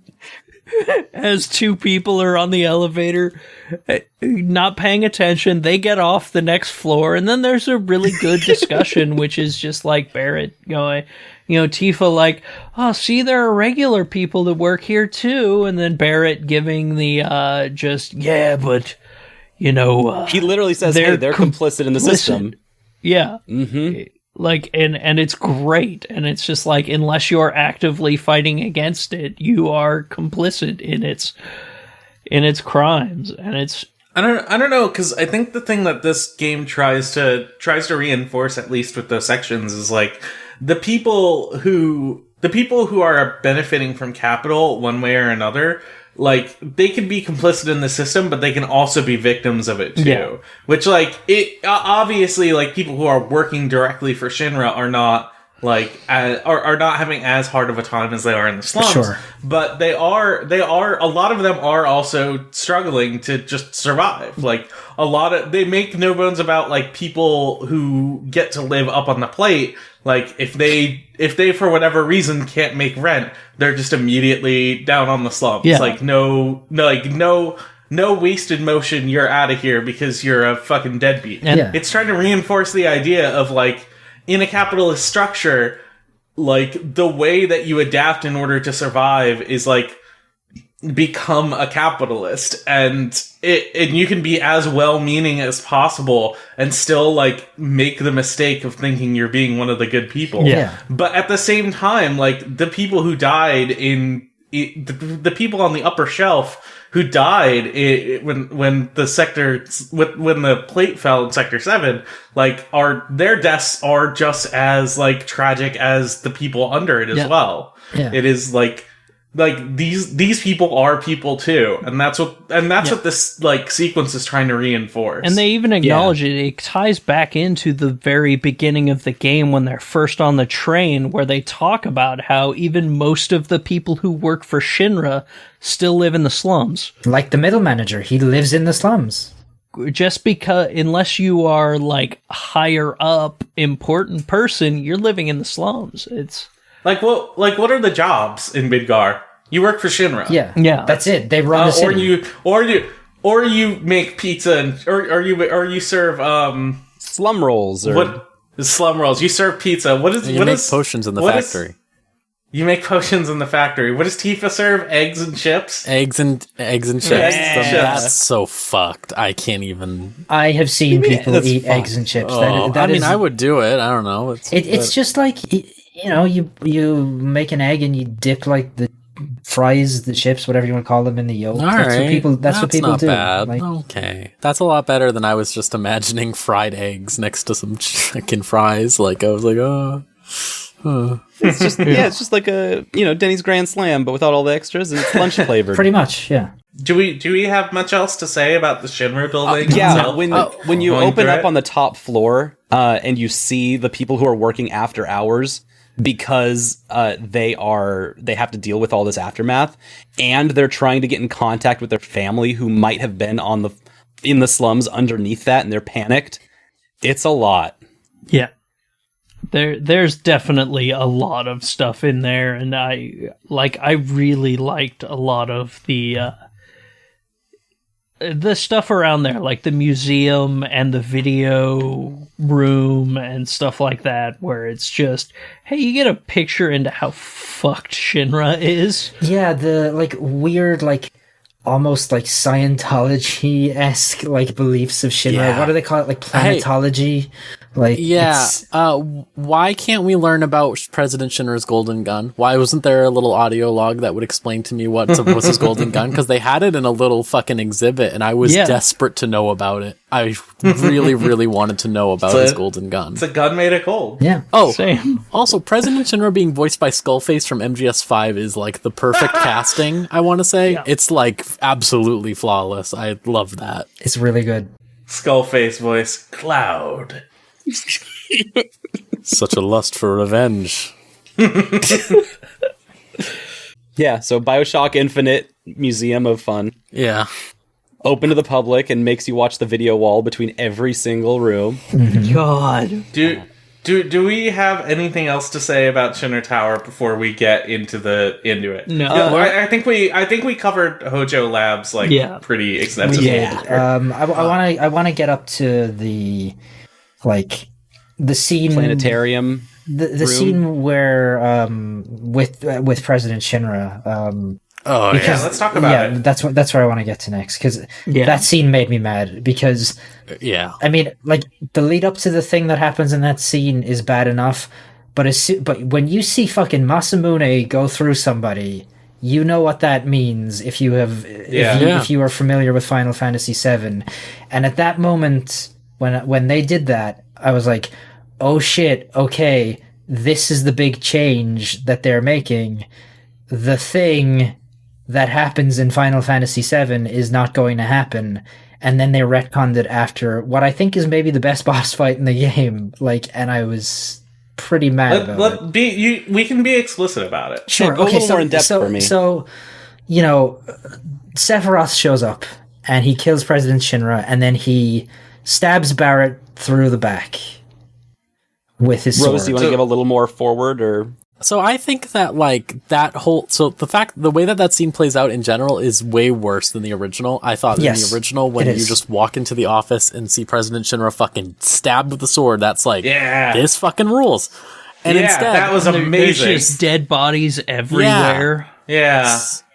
And I thought they were going to with that, because I thought the scene where it goes to the 69th floor where Palmer is walking around and he just sees Sephiroth walk by. I was like, oh, fuck, yes, here we go. And then they just threw that away. But that's not even the worst part. The worst part to me is the whole President Shinra hanging off the edge of the building and Tifa being like, we have to save him. I was like, are you fucking kidding me? Here's the thing. If you're an extremist cell who's trying to look for leverage, a good leverage would be the president. Yeah. But also, it's the president, and he's gonna immediately stab you in the back. Barrett, what are you doing? Yeah. Why are you just helping him up, and why are you letting him go to your desk? The thing that Barrett fucking says to him too is really stupid. When Barrett's like, "You need a clear iron," that shows such a stupidity that he has not shown elsewhere in the game. He's been very smart, and President Shinra almost makes a good point before he goes off into his Nazi rant or whatever. Where it's hey, you literally said that you're doing this for the planet, and then it comes down to this, and you're just worried about your reputation. What the fuck? The worst person you know makes a great point. Heartbreaking. Barrett's decision there is it's in a shitty horror movie where somebody goes down into the basement alone or something. It's that aspect to the just all of the things that happen to Barrett in that whole section really undercuts a lot of the thematic semblance that we've had up to this point. Yeah. There's no reason why they couldn't have just let him drop, other than if he did that, then the weird fate ghosts would stop it. So they had to find a justification. Why was he even hanging there in the first place? Sephiroth threw him off, I think. Exactly. Yeah, exactly. That's what I'm saying. Well, that's the only part of the ending that I really didn't like. That really struck me, because it really made me go okay, so that's where it really struck home to me, how fucked I thought that they did with Tifa. I thought that was it's one thing for Tifa to be not liking it or anything, but her acting this is an innocent man and not a dude who literally just killed hundreds of people. There's a weird. All of these characters tend to have a weird moral justification to everything they do. I don't want to assign politics to all the characters, because I think when you get into weird fantasy politics about fantasy games, it becomes it's a little too reductive. Yeah, it's silly. Yeah, thank you. That's a great way of putting it. But it's Barrett is something of an extremist. Cloud is not really, but sort of painted as something of a centrist. And Tifa is supposed to be purely moral. 100% does not want anyone to die at all. Period. And it's this undercutting of what it means to be someone who delivers like real direct action. You know, it's this like lack of understanding of what it means to have a situation like this and to just say, well, pacifism, like we gotta make sure like people don't die. It is a lack of understanding of what it means to actually like be a real leftist like cell trying to deliver some kind of actual systemic change. When it comes to delivering change like this, you need to find the causes, and in this, one of the biggest causes is the Shinra president. You need to be able to at least put this person in check, like have some kind of leverage over them so you can deal with them how you need to, whether through just killing, which is like the most straightforward way of doing it, or through like an understanding that you can control this person without needing to like, you can control this person without the concern that they're going to stab you in the back. And like nobody within this group takes any steps at all to try and assure that that's what happens. Even Cloud, who should be right there doing that. Yeah. He's the muscle. And just like when Barrett's like quote unquote torturing him or whatever, and Tifa's like, stop it. I was like, are you serious? Like, do you have this little trust in Barrett as a human being? Like, it just felt like really bad writing. Yeah, that's one of the biggest problems I have with this game, because I feel like the way that scene goes is totally based off the fact that they've already come up with these other contrivances that make it so you cannot change what happens with the game. Like, they want to change it to surprise you, but at the same time, like, they've already written themselves into a corner where they can't do that. And that's why I think this ending's so fucking annoying. Which also undercuts the idea that direct action has any effect on, you know, the world around you. It's a big problem. And the one person that we haven't talked about in all of this is Aerith, who at this point has been tokenized. She's been tokenized in such a way that she's now of the planet, and she is all spiritual. She is a native person of the land, and she just doesn't really show up until, you know, it's magic time, which is is a really big problem. But I think the implication of that is, like, in the original FF7, she doesn't really... She also goes down the same path. Like, once she really, like, realizes what it means to be an ancient and, like, what her role in this story is, she follows through on it and does the best she can with what she can to make sure things continue as they should.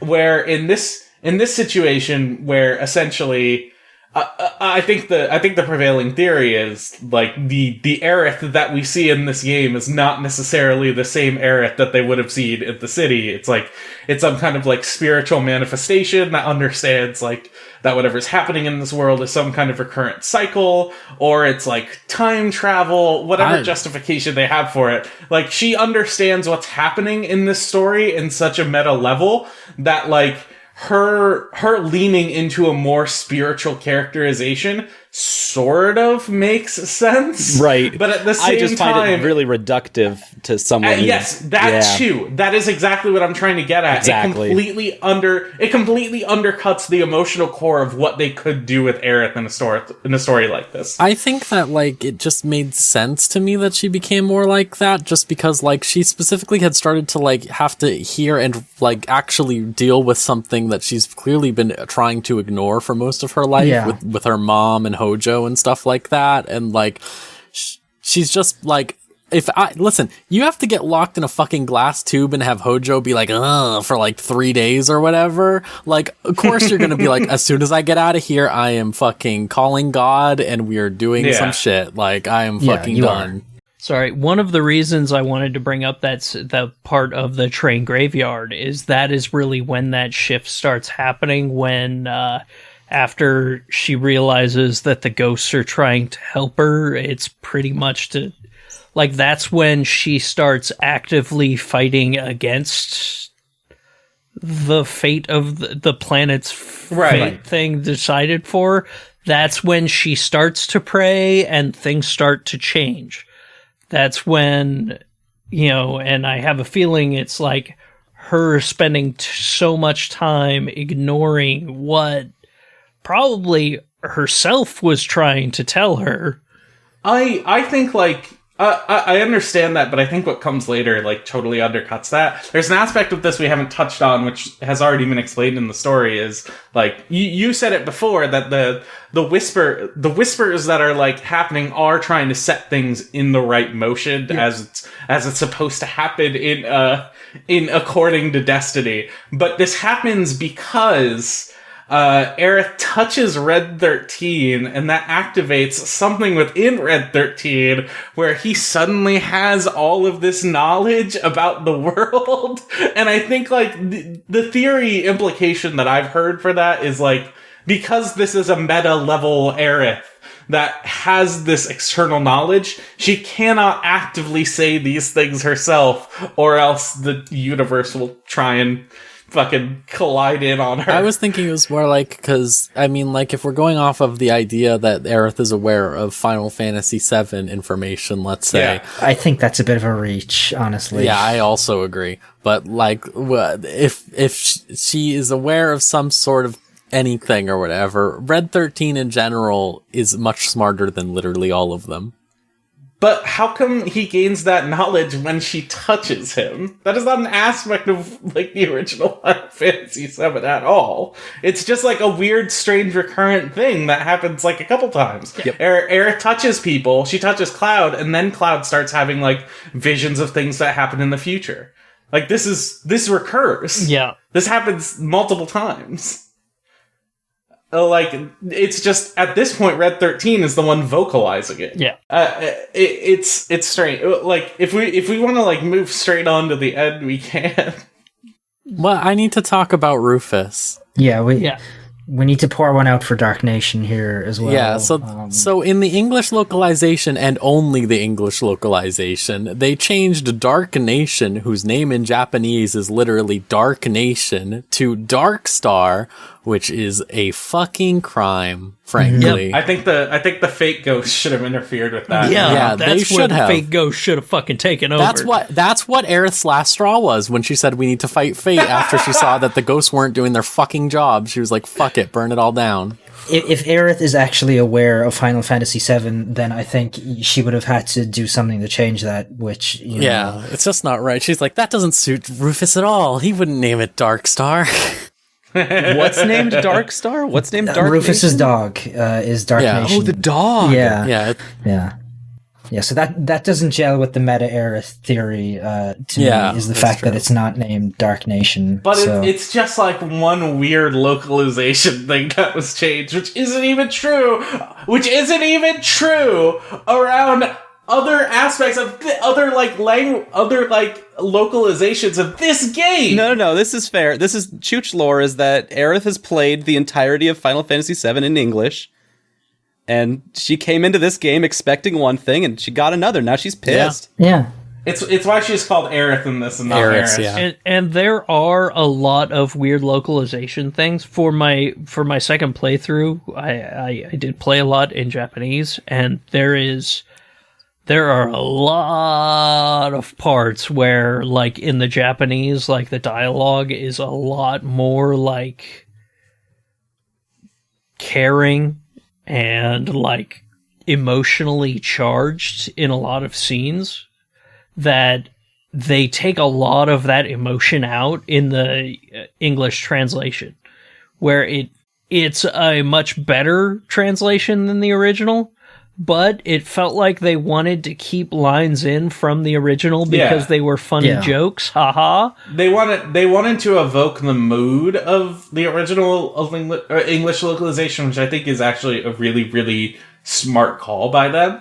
I do, like, worry that maybe that detracts from a lot of parts that would have been better served by a more serious localization. It does. Mm-hmm. Like, it's not all jokes, but it's like the jokes that land well because, you know, the game understands what it is, and it's like, it's playing with you, the player. Yeah. Like, it knows, it wants to signal to you that it is in on it.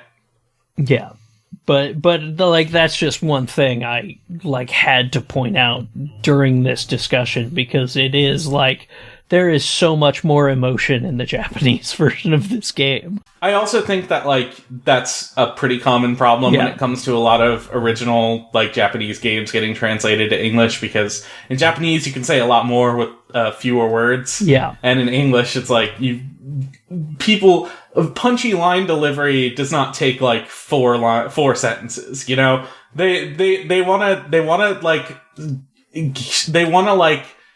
give that to you, the player, through, like, performance and through mutual understanding. I think largely the localization of this is really, really smart, but I see where you're coming from. And like, I mean, there are things I would have liked to have seen, like something like Judgment, where the localization for the dub is different from that of the subtitles.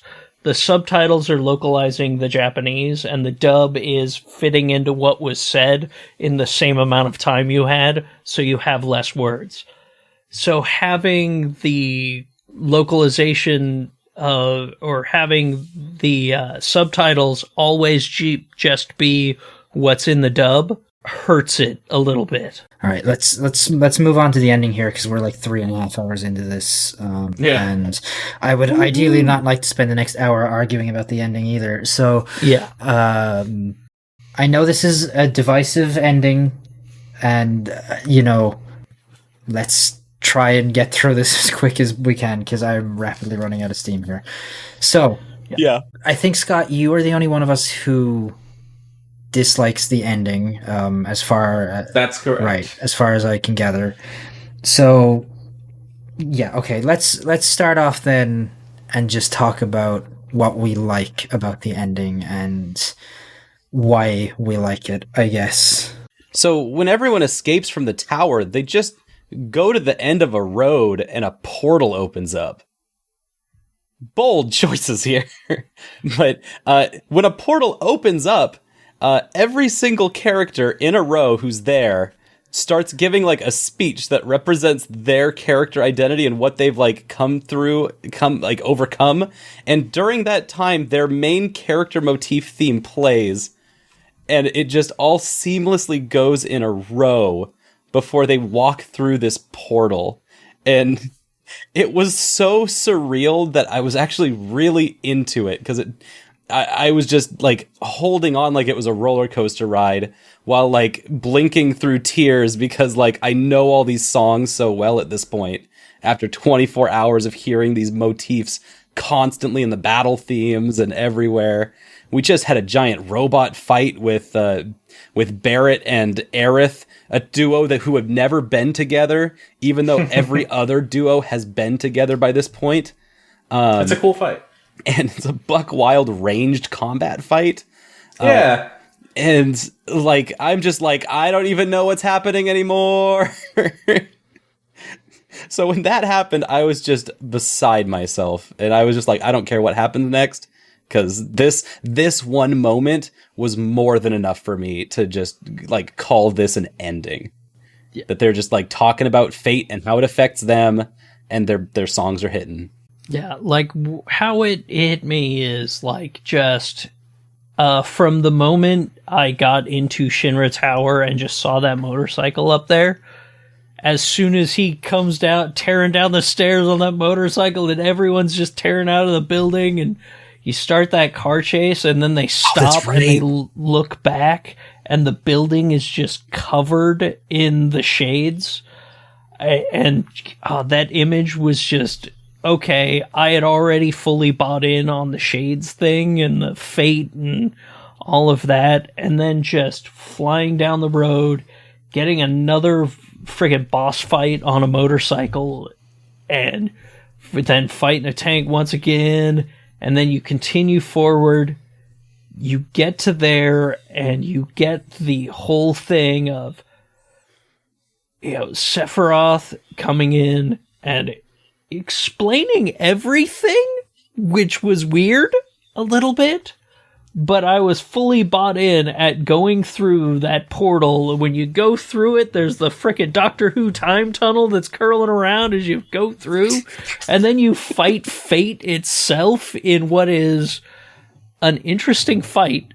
I mean, you've got the fight of part 1, you're just fighting the 3 small things.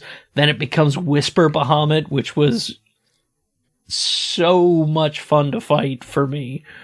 And then I was so bought in through that whole thing. I was just screaming for like the last 5 hours of that game. I liked a lot more the cheesy, like, 4-person fight, even though this is a 3-person fighting game. Yeah. Like, our system only works for 3 people, but we have 5 characters here. But also, let's just have the 4th person do the big final coup de grace blow on the... Barrett, you and Red stand on the top and go do your thing. And it was just... And then Sephiroth showing up, and then... how they decided who helped you fought Sephiroth, I really liked. Was just who you had the highest reputation points with. So, like, my first time through, it was Aerith and Tifa. My second time through, it was Aerith and Barrett. Because I had purposefully, I wanted to see the Barrett ending of Chapter 14. So I made sure I was besties with him by being a jerk to everyone else. Dating sim logic. Wow. I love it. But that last fight, I loved the fight with Sephiroth. And then getting the ending, the whole way through, as credits were rolling and you're getting the cuts of finding out that, okay, Biggs is alive. Holy shit, Jessie's probably still dead, because of course you gotta fridge someone, but... She'll probably be fine. I hope so. Her clothes are there, so... She'll bounce back. But I just absolutely... Like, the whole ending scene, getting to see more of the sector rebuilding. I didn't really care much about Zack. I still don't, but... If anything, that's probably... Oh, man. I don't want to speak out of turn, but if anything, that's probably the most interesting part of what happens. I loved that sequence shit. for me. But I still just... Like, when that's my least favorite part, and I still fucking loved it, it got me so hopeful for what this is doing. It's amazing. And then going back and watch the original reveal trailer, and it's so wild watching that now, because they knew what they were doing back then in 2015. I was a little overwhelmed by all of this, like, because it's just so loud and in your face about all of this. But the thing that I was holding on to the entire time, even when Barrett got stabbed with the Masamune, I was like, okay, I'm just going to trust you on this. The thing that I held through until the very end was, if I hear One Winged Angel before it's too early, because they just start like playing it every time he shows up, I will just like completely dismiss this. No, they save that. They were actually really like conservative with using the Final Fantasy VII song until the moment it was right. Because I know they had to. It has to be in here. And they did it at the very end when you actually fight him in the future in the same place that it should show up originally. Even though it's a very contrived way of getting there, like, I do really respect that they didn't just fill this whole thing with little violin stings of One Winged Angel to get you, Gotcha. Yeah. Now, that was the only thing I was holding on to, was like, hey, if they can do that, that shows enough reserve to like follow through on a bigger story. Yeah, I think for me it's partly that, and like it's kind of like two different things at once for me. It's both that they showed that kind of ability to hold back in that way that you're describing, but also the ending to me, as much as I love the kinetic nature of it and just like how big it is, it also feels on the same level to me as like this inflection point for Final Fantasy VII. That I am not a huge fan of where Final Fantasy VII goes after you leave Midgar. I think the Midgar part of that original game is great, and I'm less a fan of the rest of it.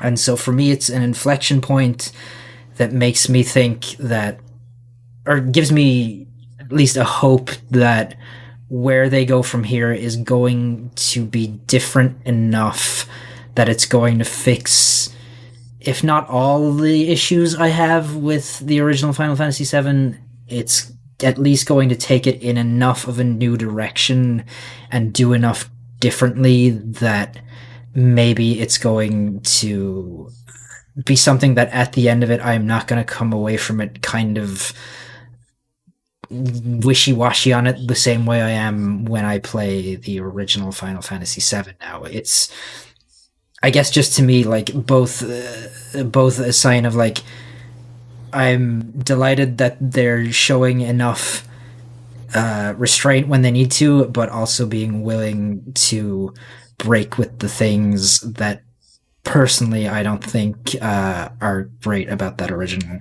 That's a really good point. And I think we have a very similar opinion of the first one. Like, I've replaying it, I've gotten a Cosmo Companion and Cosmo Canyon, and I've just fallen off in interest. Yeah, I think for me, the original one, the end of disc 1, maybe slightly before the end of disc 1 is where I kind of draw the line at, like, this is what I like about it.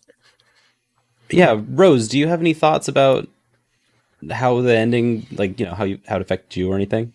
I just think that it was a great move overall because it's them saying, so the idea of remaking Final Fantasy VII in general is a fucking lost cause. Yes, yeah, it's the impossible, right? If they had just made it a straight remake, it would have sucked ass. Yeah. If they had gone, like, I don't know, like, let's say if they had done the Barrett thing, actually, that also would have been dumb, I think, probably. But I think this specific thing of doing, like, there are two things about Final Fantasy VII that everyone knows, and one we'll talk about later, and the other is Sephiroth. So the idea that they get rid of both of these things right away is very good, and I think also the idea of playing with, if we want to go in canon outside of the more meta thing, which I think the more meta thing is like, hey, they fucking took Final Fantasy VII and were like, we're just gonna get all the shit that people think we're gonna do out of the way, like, right away. Like, I think ending on Sephiroth is fine because at this point, Sephiroth,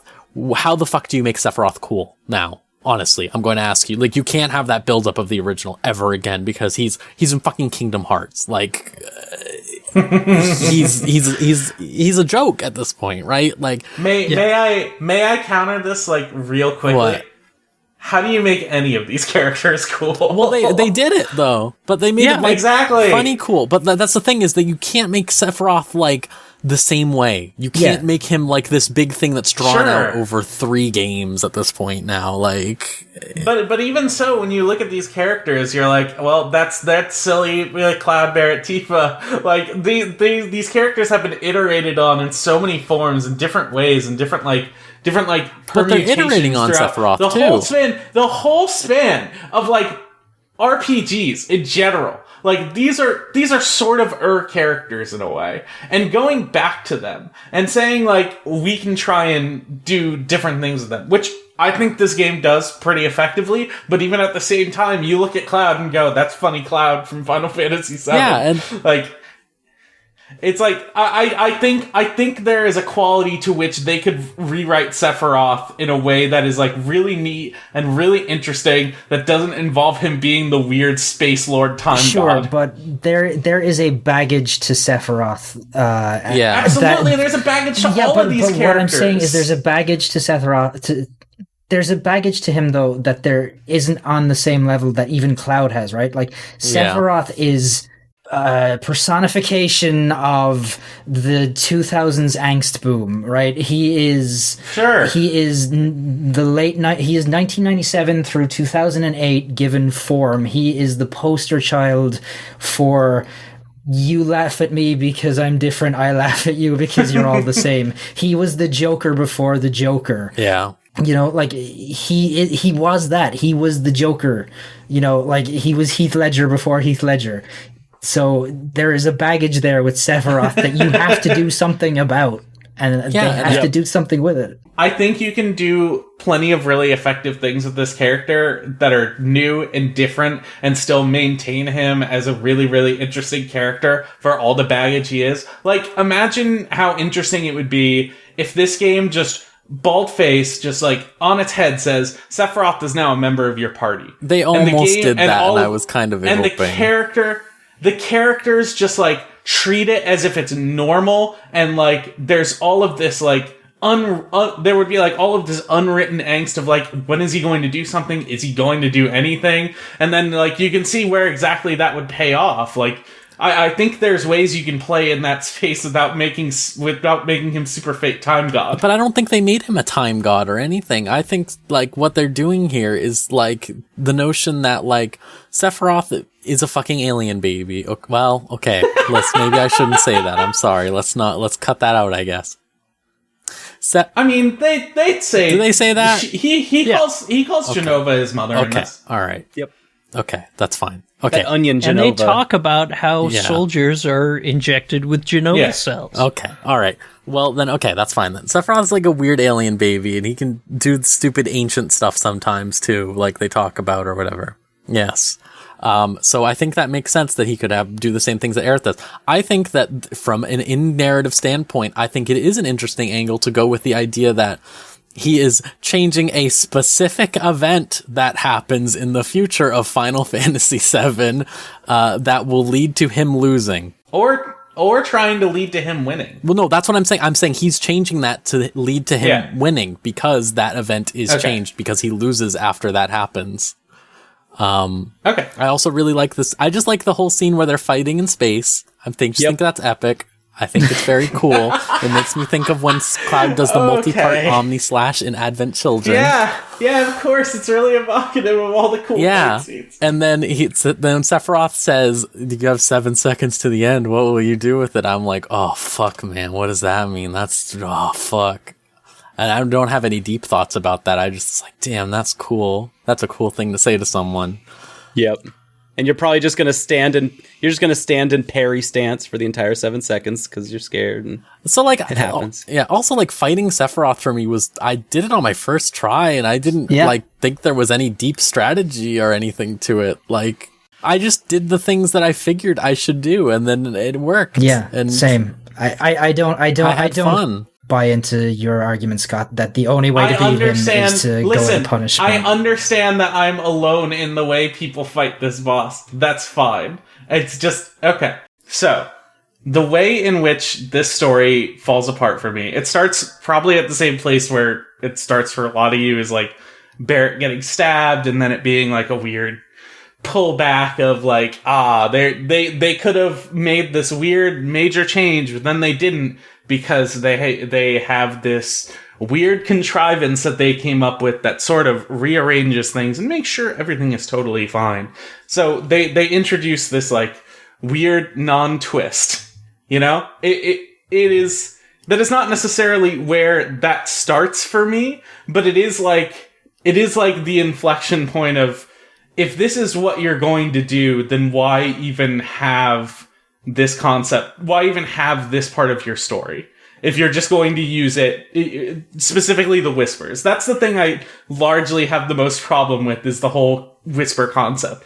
Like, it is this extremely needless contrivance that goes out of its way to make this, to explain why this game is similar to the original FF7, which I think is, like, ludicrous. It's like, there is not, you're doing a remake that changes major portions of it, and you can, as a writer, just write that game without needing to put an in-universe explanation for why you included changes or why you didn't include changes.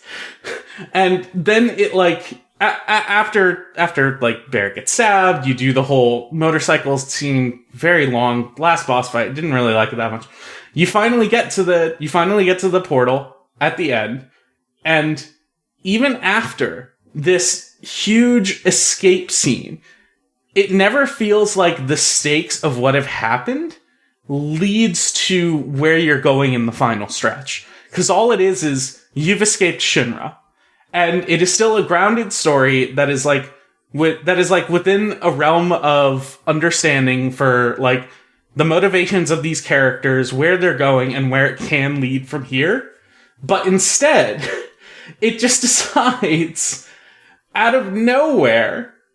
And I feel a little like, I don't know how much of this contributed to it, but like I knew ahead of time, I didn't know the specifics, but I knew ahead of time that like there's a pretty major change to the way this game ends. And I was like mentally preparing for that, and I was like really excited to see what they do. And instead it's this portal opens. Aerith like goes full mask off and is like, yeah, I like know that some weird fate shit's happening. I need y'all to go into this portal so you can help me defy fate, which is like such as like character stakes. Makes no sense. Just this extreme ramp up of where these people have been and where they're going. Most of them don't even know who Sephiroth is, and yet they all want to fight him. Or they all if I saw that man. Fight him, or yeah, fuck that guy. That guy sucks ass. Okay, yeah, they do know who he is because he's a war hero. Like he's big famous. Sure, but like what I'm saying is like the justification for wanting to fight this guy seems like so flimsy. Only to the point where it's like the reason you would want to fight him is because he's the boss from Final Fantasy VII. That's the whole purpose of it. And then like you're given this justification for going inside the portal to stop the whispers, to like make sure you destroy the ties of fate so that maybe in a future installment of this game things are different. Which to me, if they just wanted to write that game, they could have just done that without having to include this gigantic contrivance that completely like absolutely throws this entire story off the rails in a way that just makes zero sense. It is just I can't even like totally verbalize how like idiotic I find it as someone who really as someone who's done like a lot of narrative design for stories like this, who sees this story constructed bit by bit, who sees these changes and sees like the things they have included, and yet for some reason the weird fate ghost thought all of that was totally fine.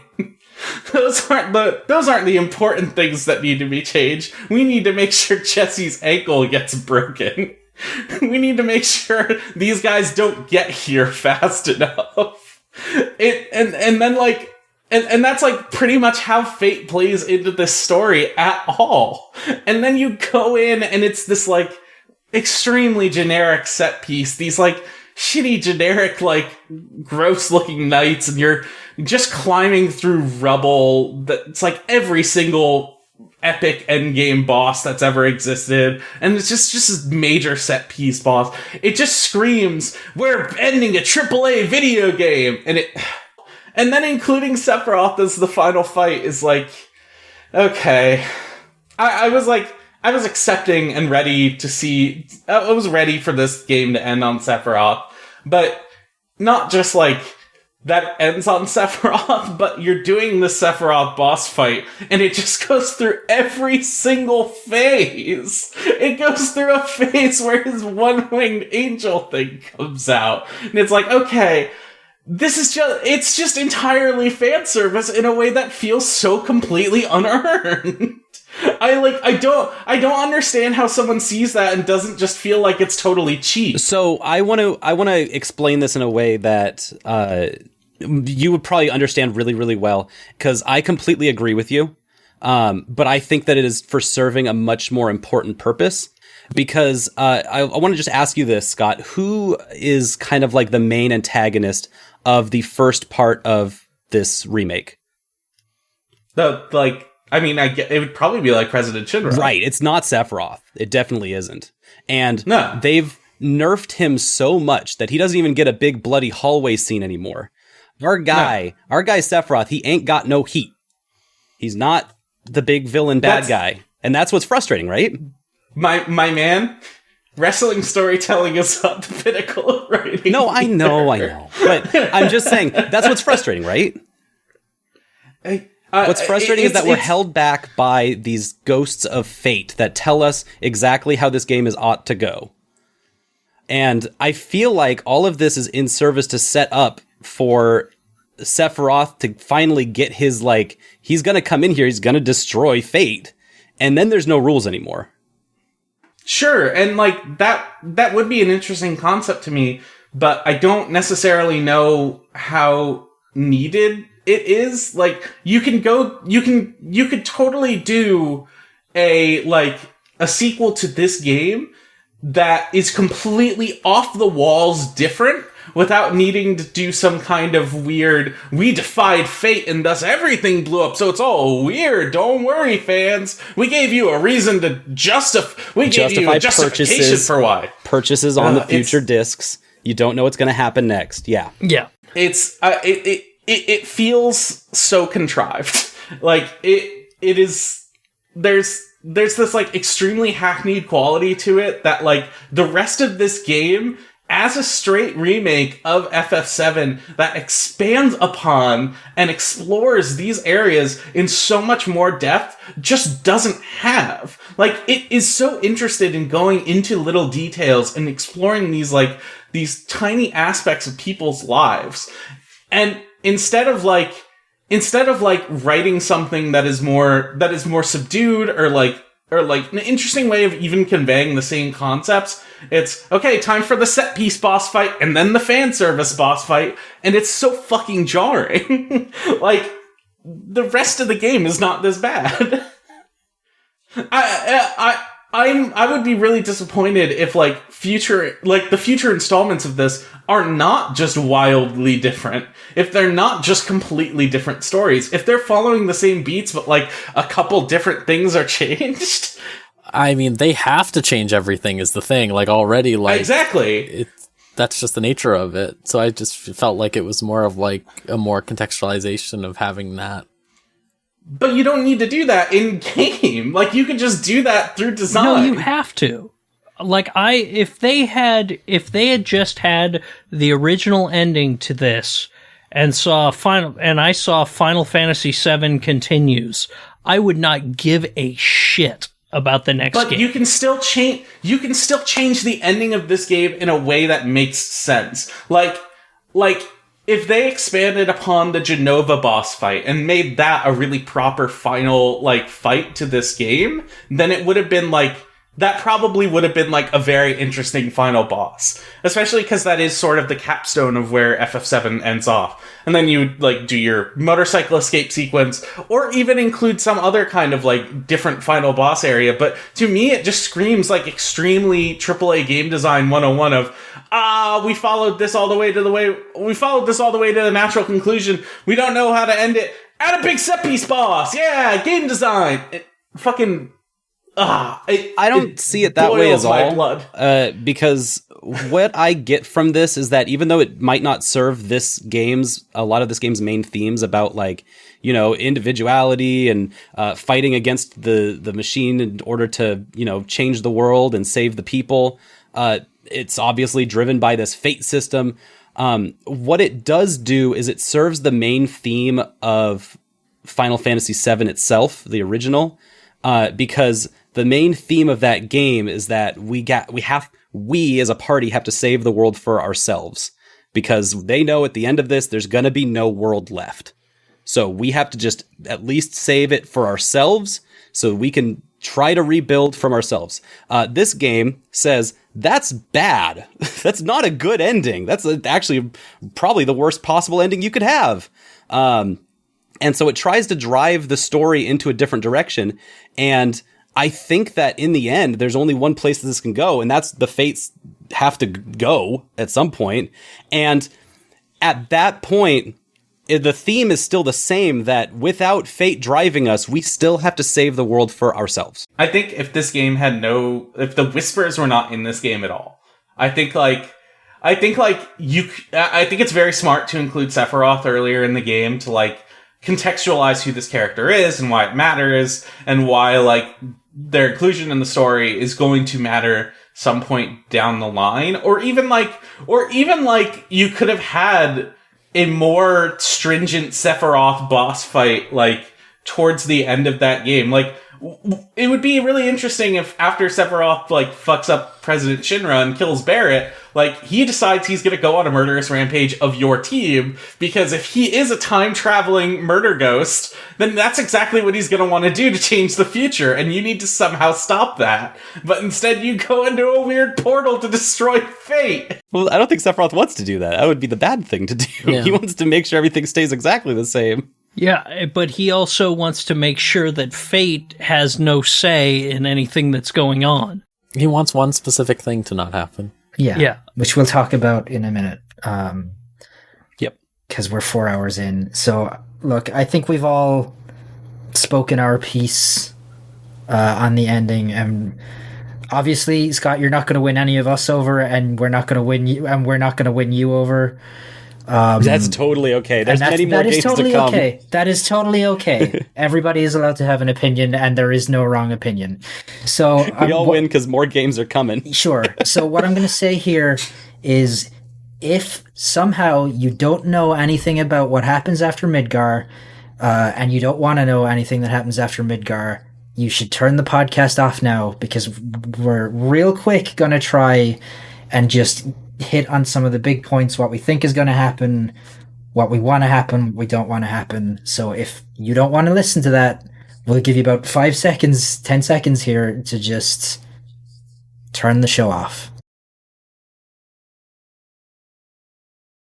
Let's try and keep this next part relatively short if we can, but let's start off with the big question here. In the future, do you think Aerith lives or dies? I know what they've set up. Well, hang on. I know what they've set up. I know what they're teasing and what they're not teasing. I still don't know for sure if they're actually going to go through with it or not. What do we all think? Is she going to live? Is she going to die? That's the thing that everyone talks about with Final Fantasy VII. So let's address it first.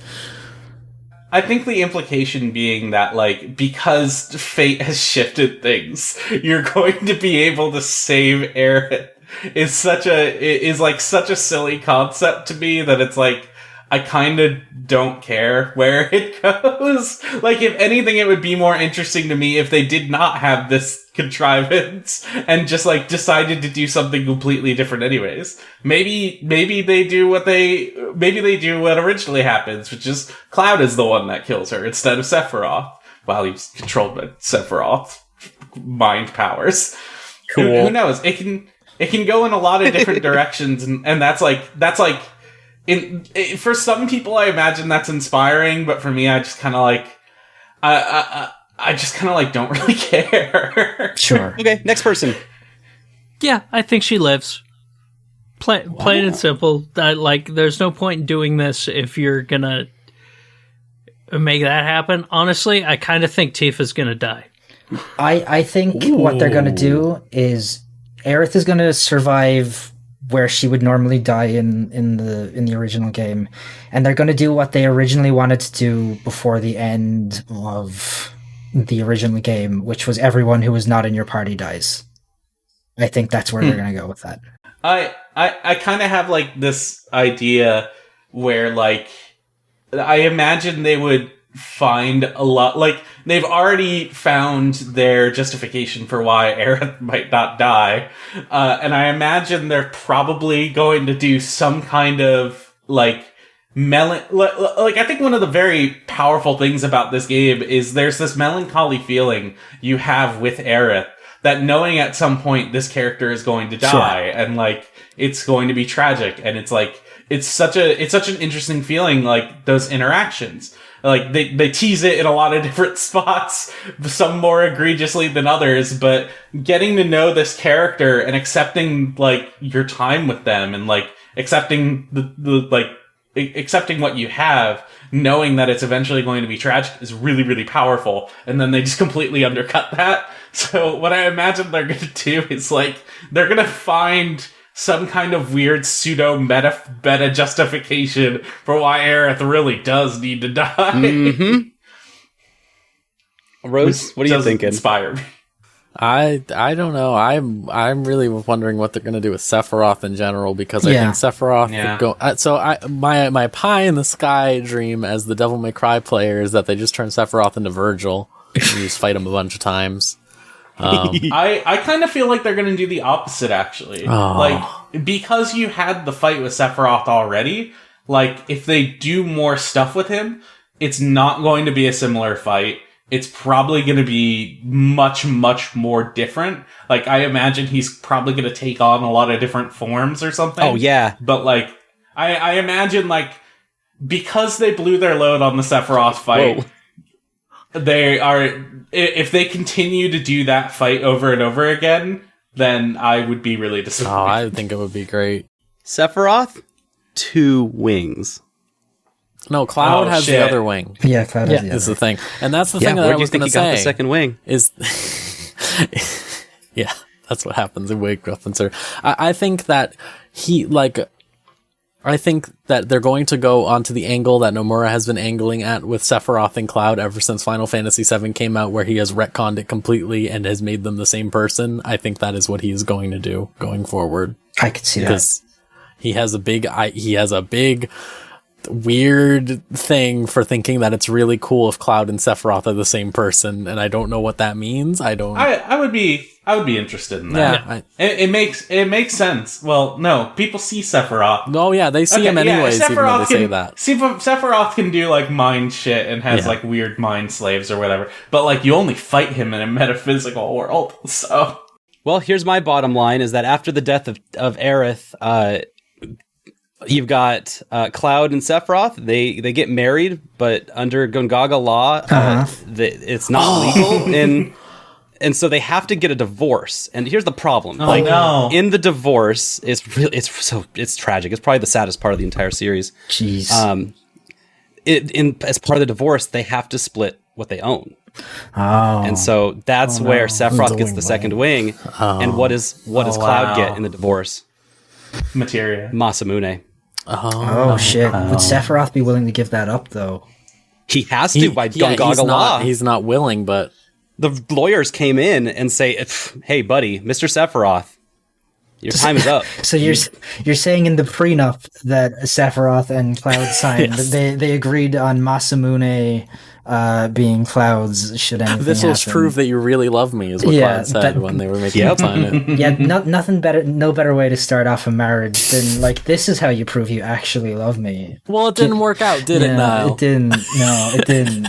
They married for all the wrong reasons, and it was a bad idea. And after Aerith's death, which was not the saddest part, because the future parts were, it just really ruined the whole party.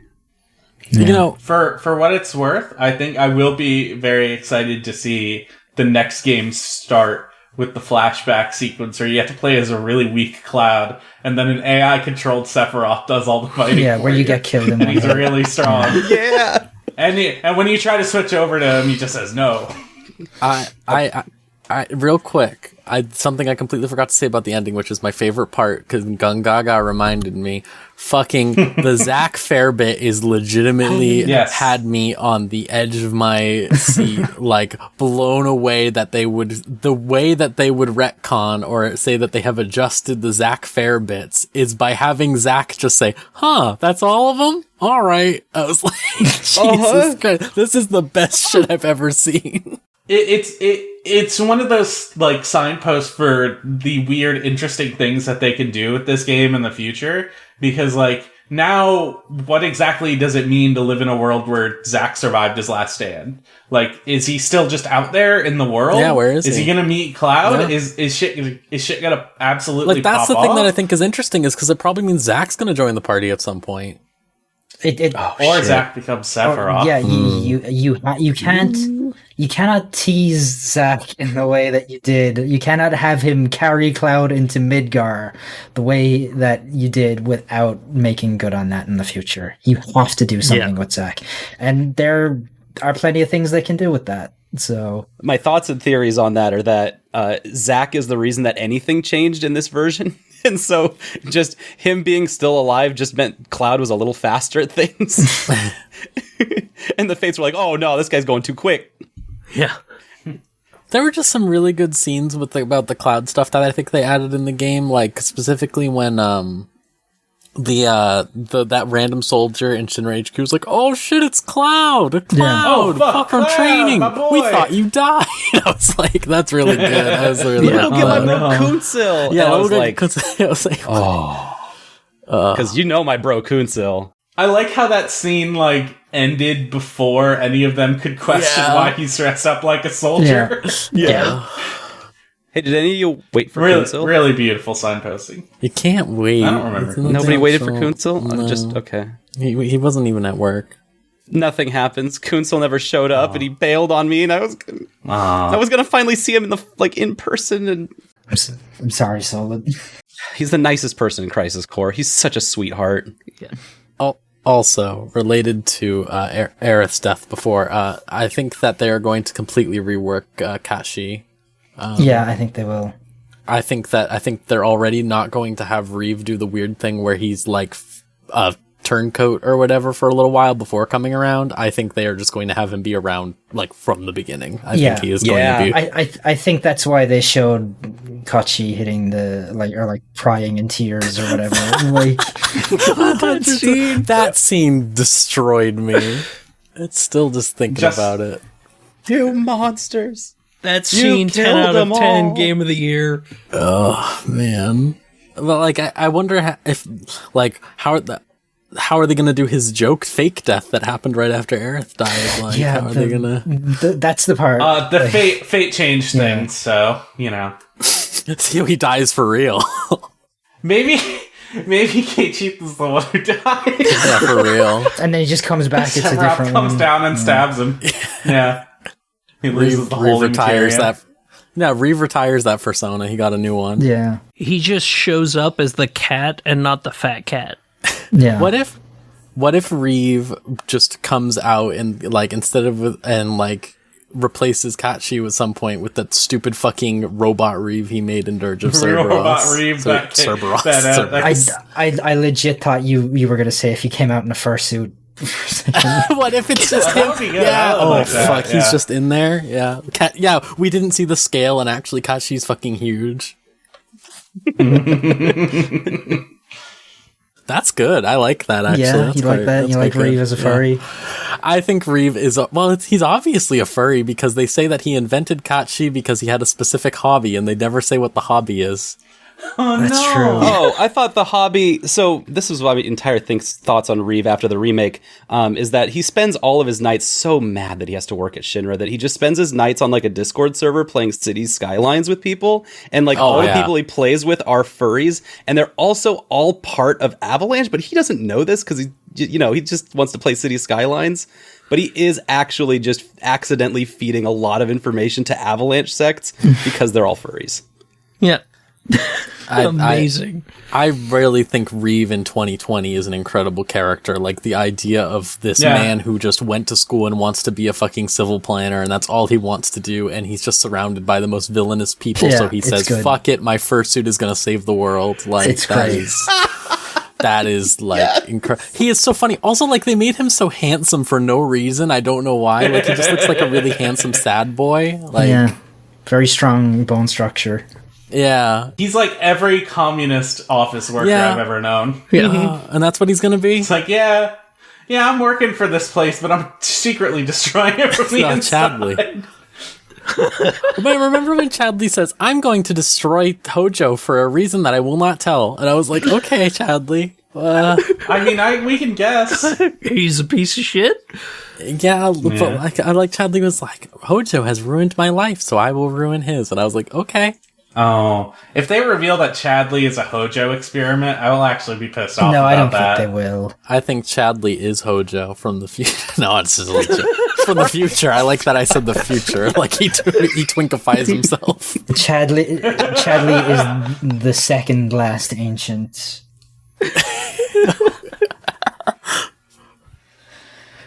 He's got a quarter of a monocle. Chadley's the one that falls down and stabs Man, Aerith. think how good it's going to be when Chadley goes, "Yes, this is Bahamut Type 0. I don't know what that means." Like, it's not Neo Bahamut. It's I mean, if we're gonna talk about party members, I'm really excited to see how Yuffie plays in the next part. Yeah, I'm just excited for Yuffie in general because Yuffie is my favorite character from FF7, probably. Sure. And, like, she's just so stupid, and I think they'll do her really well. Because, like, Kingdom Hearts already did her a lot better, I think, because, like, they just made her, like, really, like, just stupid. Even more stupid, and like I'm really excited to see how they do that. And also, they'll probably make Wutai maybe less racist. We'll see. Hopefully, yeah. I was hoping. I'm imagining like a modern interpretation of Wutai being like really genuinely striking. It could be, but cool. I do want to say like I normally I would say like, oh well, yes, it's the modern era, it'll be fine or whatever like that. But like Square Enix specifically has not had the best track record with like using Chinese stuff, let's say. With race stuff in general, I mean, those Tomb Raider games. I really like. I'm very excited to see the other party members, Vincent and Sid as well. Like, Vincent's gonna be real silly, I bet to you. His shoes. Yeah, like I'm just. Are they going to make Sid tolerable is my biggest question. Is he going to get introduced by beating his wife again? I firmly doubt that because of everything that we've seen here. Yeah. Especially with Hojo.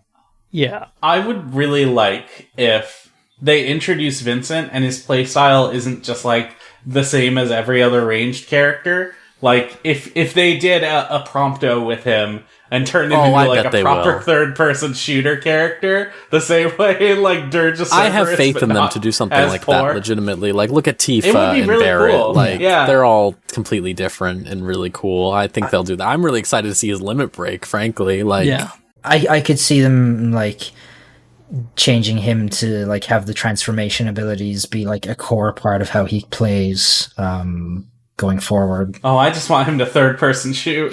So my idea with Vincent is that he's going to be like third-person shooter, but then once you hit that limit break, it's going to be like sicko mode, Tales of Berseria style, where you just go off on people. You'd like teleport in front of them and beat them the hell up, and you get full control of the limit break while it's active. It's going to be that kind of thing. It's the only one with a button press minigame. Oh. God, what would Kate Shees be? I would be interested Roulette? I mean, I'm guessing they just haven't planned this far ahead. Dice? Like, they were probably just, like, completely focused on, let's just make sure we have this set so we can release this as episode 1, and we'll figure out the rest later. I mean, they already said they're well into development of 2.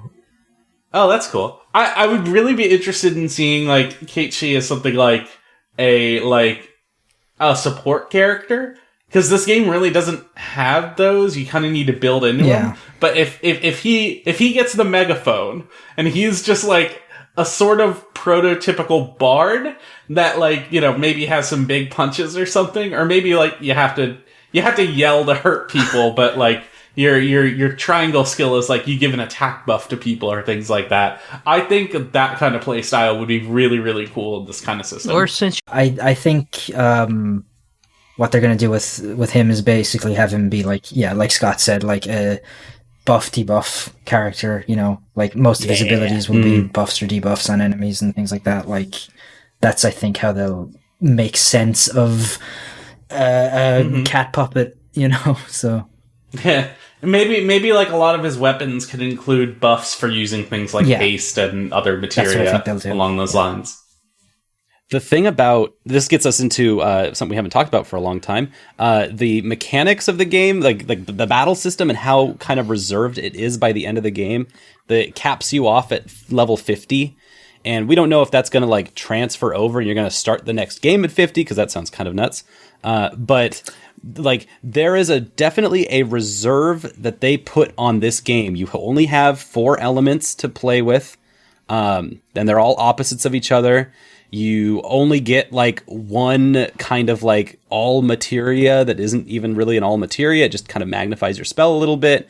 And they set things up so that it was very like clean, but also in a way where you could expand on this in ludicrous ways.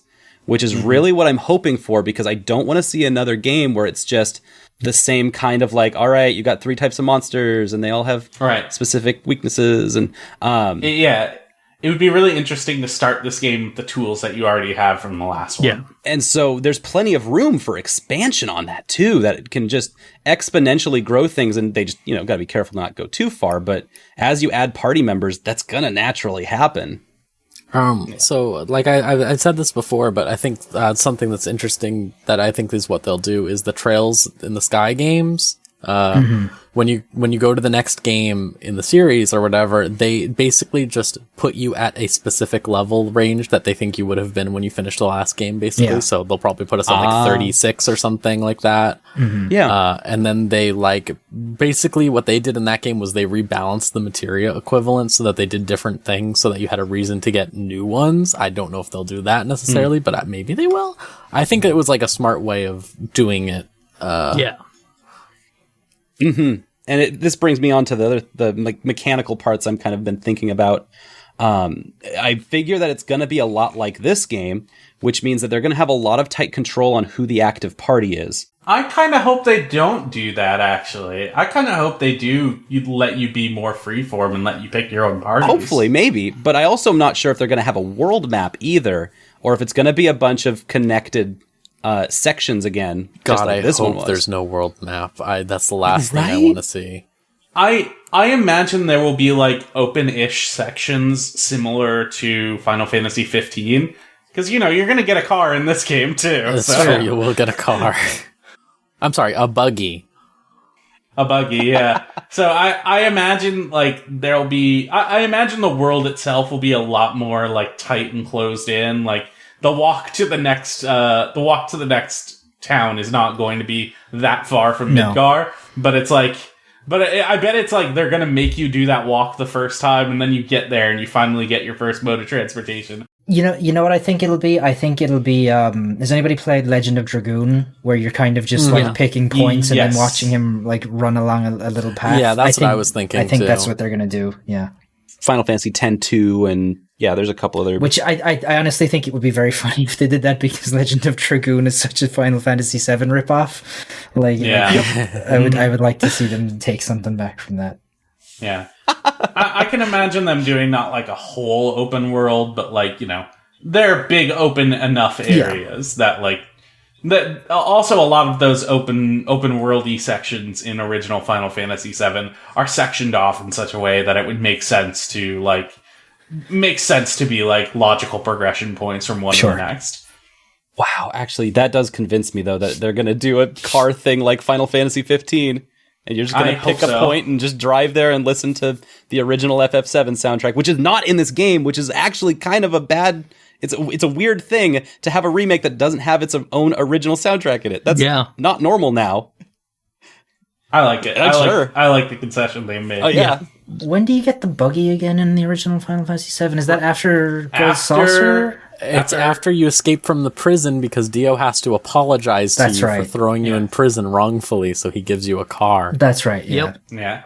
Yeah. I imagine you'll get the Chocobo like first, and that's going to be like your main way of getting around, and then after that, it's going to be like you're going to get other modes of transportation. Think how good quickly. The Chocobo like racer drama is going to be in this one that they had in the original. Fuck. Shit. They better keep like the Rainbow Road aesthetic that they have for the fucking maps too. Though. God, I hope. I love how much we're talking about, oh man, it's going to be so wild, the changes they're going to make to this game, but also, man, we really want to see what this game, we really want to see what old Final Fantasy VII looks like. The world's going to be the same, No, I know. Like the Golden Saucer mini games, what, are you going to have like Fight Night and fucking SSX? And yeah, probably. What if you get there and the Golden Saucer's just blown up already? Fucking good. You find like in the rubble like posters of like Jessie's play or whatever with her picture on them, and you're just like, oh no. Honestly, if they did that, I would be fine with that. If they did that. Mm-hmm. I'm all up for any changes they want to make, but I would also not be mad about a Gold Saucer being there either. I'm thinking now again of how in the original game they legitimately just have Barrett's like entire sad story about Or like he literally says outright that he killed his wife, and instantly Cloud goes, "Let's go to the gold saucer, wahoo!" And then they all go in. Like that's that's the tone that I want to be maintained. Perhaps I think that yes, maybe they should do that a little better. What you think you should do? I'm joking. I'm just. You're gonna get to the gold saucer, and they're gonna say, "All right, you've got to pay another $60 for R3." No, Golden Saucer is only like an hour out of frickin' Midgar. What if you go on a really sad Ferris wheel ride with Barrett where he talks about it to you and just only you in your own little... Oh no, the little fucking gondola that goes around. That's what it'll be. Yeah. And that's when Cloud goes, "Hoo boy." Yeah, that'll be good as hell. What the hell? God. Wish I were moseying. Man. Think how good, like, because they're going to probably add dates for everyone at the Gold Saucer, right? Like, probably. Think how good that's going to be when you can have a date with Vincent. Date Zach. Zach. Man, I'm so glad they kept Zach talking the same way. Like, I was worried they would, like, maybe, like, I don't know, make him normal, but instead, no, he's like, "Golly gee, Cloud, let's go to Midgar, I'm dying." all of Crisis Core is canon now, they ate his hair. I wonder when Gact is going to show up. He will never show up because... So I was actually... This is something that's really funny when I was looking up information about Gact. Someone wrongfully said that Gact is preventing Crisis Core from being re-released, but that's not true. Square Enix just doesn't want to pay the licensing rights again or whatever, which makes sense. But... in the list, Gact... Gact should just not charge licensing Yeah, you're right, fees. realistically. Yeah. But Gact said it in an interview at some point afterwards when he was asked about it. He said, "They've been like, it made sense for me to do that because they already copied me by making Squall from Final Fantasy VIII look like me." Right. And then Nomura said, "That's not true at all. I based Squall off of River Phoenix." Which is an incredible thing to say in response to that. But I really that just lends more credence to my weird he watched an episode of Doctor Who theory, because man, that guy's got some weird media taste. He's a twisted fucker. That's what I think. I don't want to attribute the writing and all of this to one person. Oh no, it's multiple people are writing it, but like it's his directorial like fucking. He has these habits, like the whole Fate stuff that they went into. That's very much where he's at right now. It's extremely Nomura. It isn't even like where he's been at his entire life. It's where he's at right now. Like if you look at Kingdom Hearts 3 and stuff, like he is like so mad about like I think how his like career has gone. Basically, like that is like leaking out everywhere. Yeah, he almost like comes across at times as like being mad about the perception people have of him more than anything. Like if you ever hear about him talking about like the belt thing and he's like, "I'm just doing it now because people get mad about it." Like it's there's a weird aggressiveness to Nomura, I think, as a person. At least there seems to be. Yeah. Like I've heard he's like I mean we saw like when the FF7 remake was announced and they asked him at E3 what he thought about it and he was like, "I'm directing that? What? Like what are you talking about?" Like that seems to be his whole life basically, is Square Enix being like, "Nomura's doing this thing," and he's like, "Huh." Well, we'll have the Ultimania stuff coming out now today, I think. So we'll get all sorts of new information about what I don't know how old fucking Reno is or something.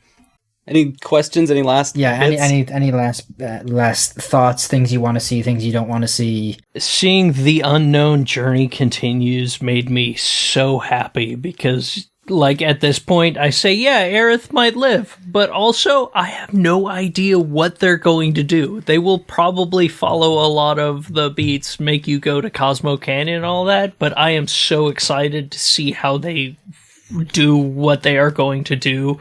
How they streamline to just do the good parts, hopefully. Oh, man. And just fucking Cosmo Canyon in that, I am so excited. Red 13's floating grandpa. Yeah, that's gonna be wild. The statue's tear falling down. Oh, that's gonna be good as hell when that happens. Exactly. So where I kind of have sat in this, and if this had come out, 6 months ago, and I had seen like, all right, we're doing an FF7 cinematic universe, I really would not have felt the same. But because of like, we live in a time right now where there's not a lot of things that are certain. To see that was actually really uplifting for me. To see that it just says the unknown journey continues, and just how factual that is, that there's a journey, it's continuing, and also that it's unknown. It just made me so happy to see something that was solid. I think then that about does it for this. This is probably going to be a 2-part podcast, I would imagine, released as at least. That is a lengthy discussion about Final Fantasy VII. Thank you guys for joining me to talk about the game. I feel so much better now. I feel like I got all that out. We've been waiting. We kind of got delayed. Some stuff happened, and whatever. But it's been good to get it off backs. I think it's always good to talk about something in depth like this, and we don't get to do it that often, so it was fun. I don't know about the rest of you, but I am exhausted and I want to go back to bed. Even though I got up like literally an hour before we started recording this. I have dinner to eat. It's 10:08 at night. I ate before this. I knew for a fact we were going to go super long. So I'm just like, I need to fucking cram some McDonald's right now. I ordered food 45 minutes ago thinking we'd be done, and it just eat. Just go eat it. Yeah. Mute your mic and eat. You know what? This is just like dragging this out. So we're just going to call it in a second here. Videogamechoochoo.com. Please check us out. Podcasts, videos, streams, reviews, editorial work. There's a review of this game up on the website that I wrote. You can find us on Twitter at VGChooChoo. All the staff, including everybody here who has a Twitter, it's all going to be in the show notes. I don't want to drag this out with a long thing any more than this is. So we're good. Thank you. Thank you for listening.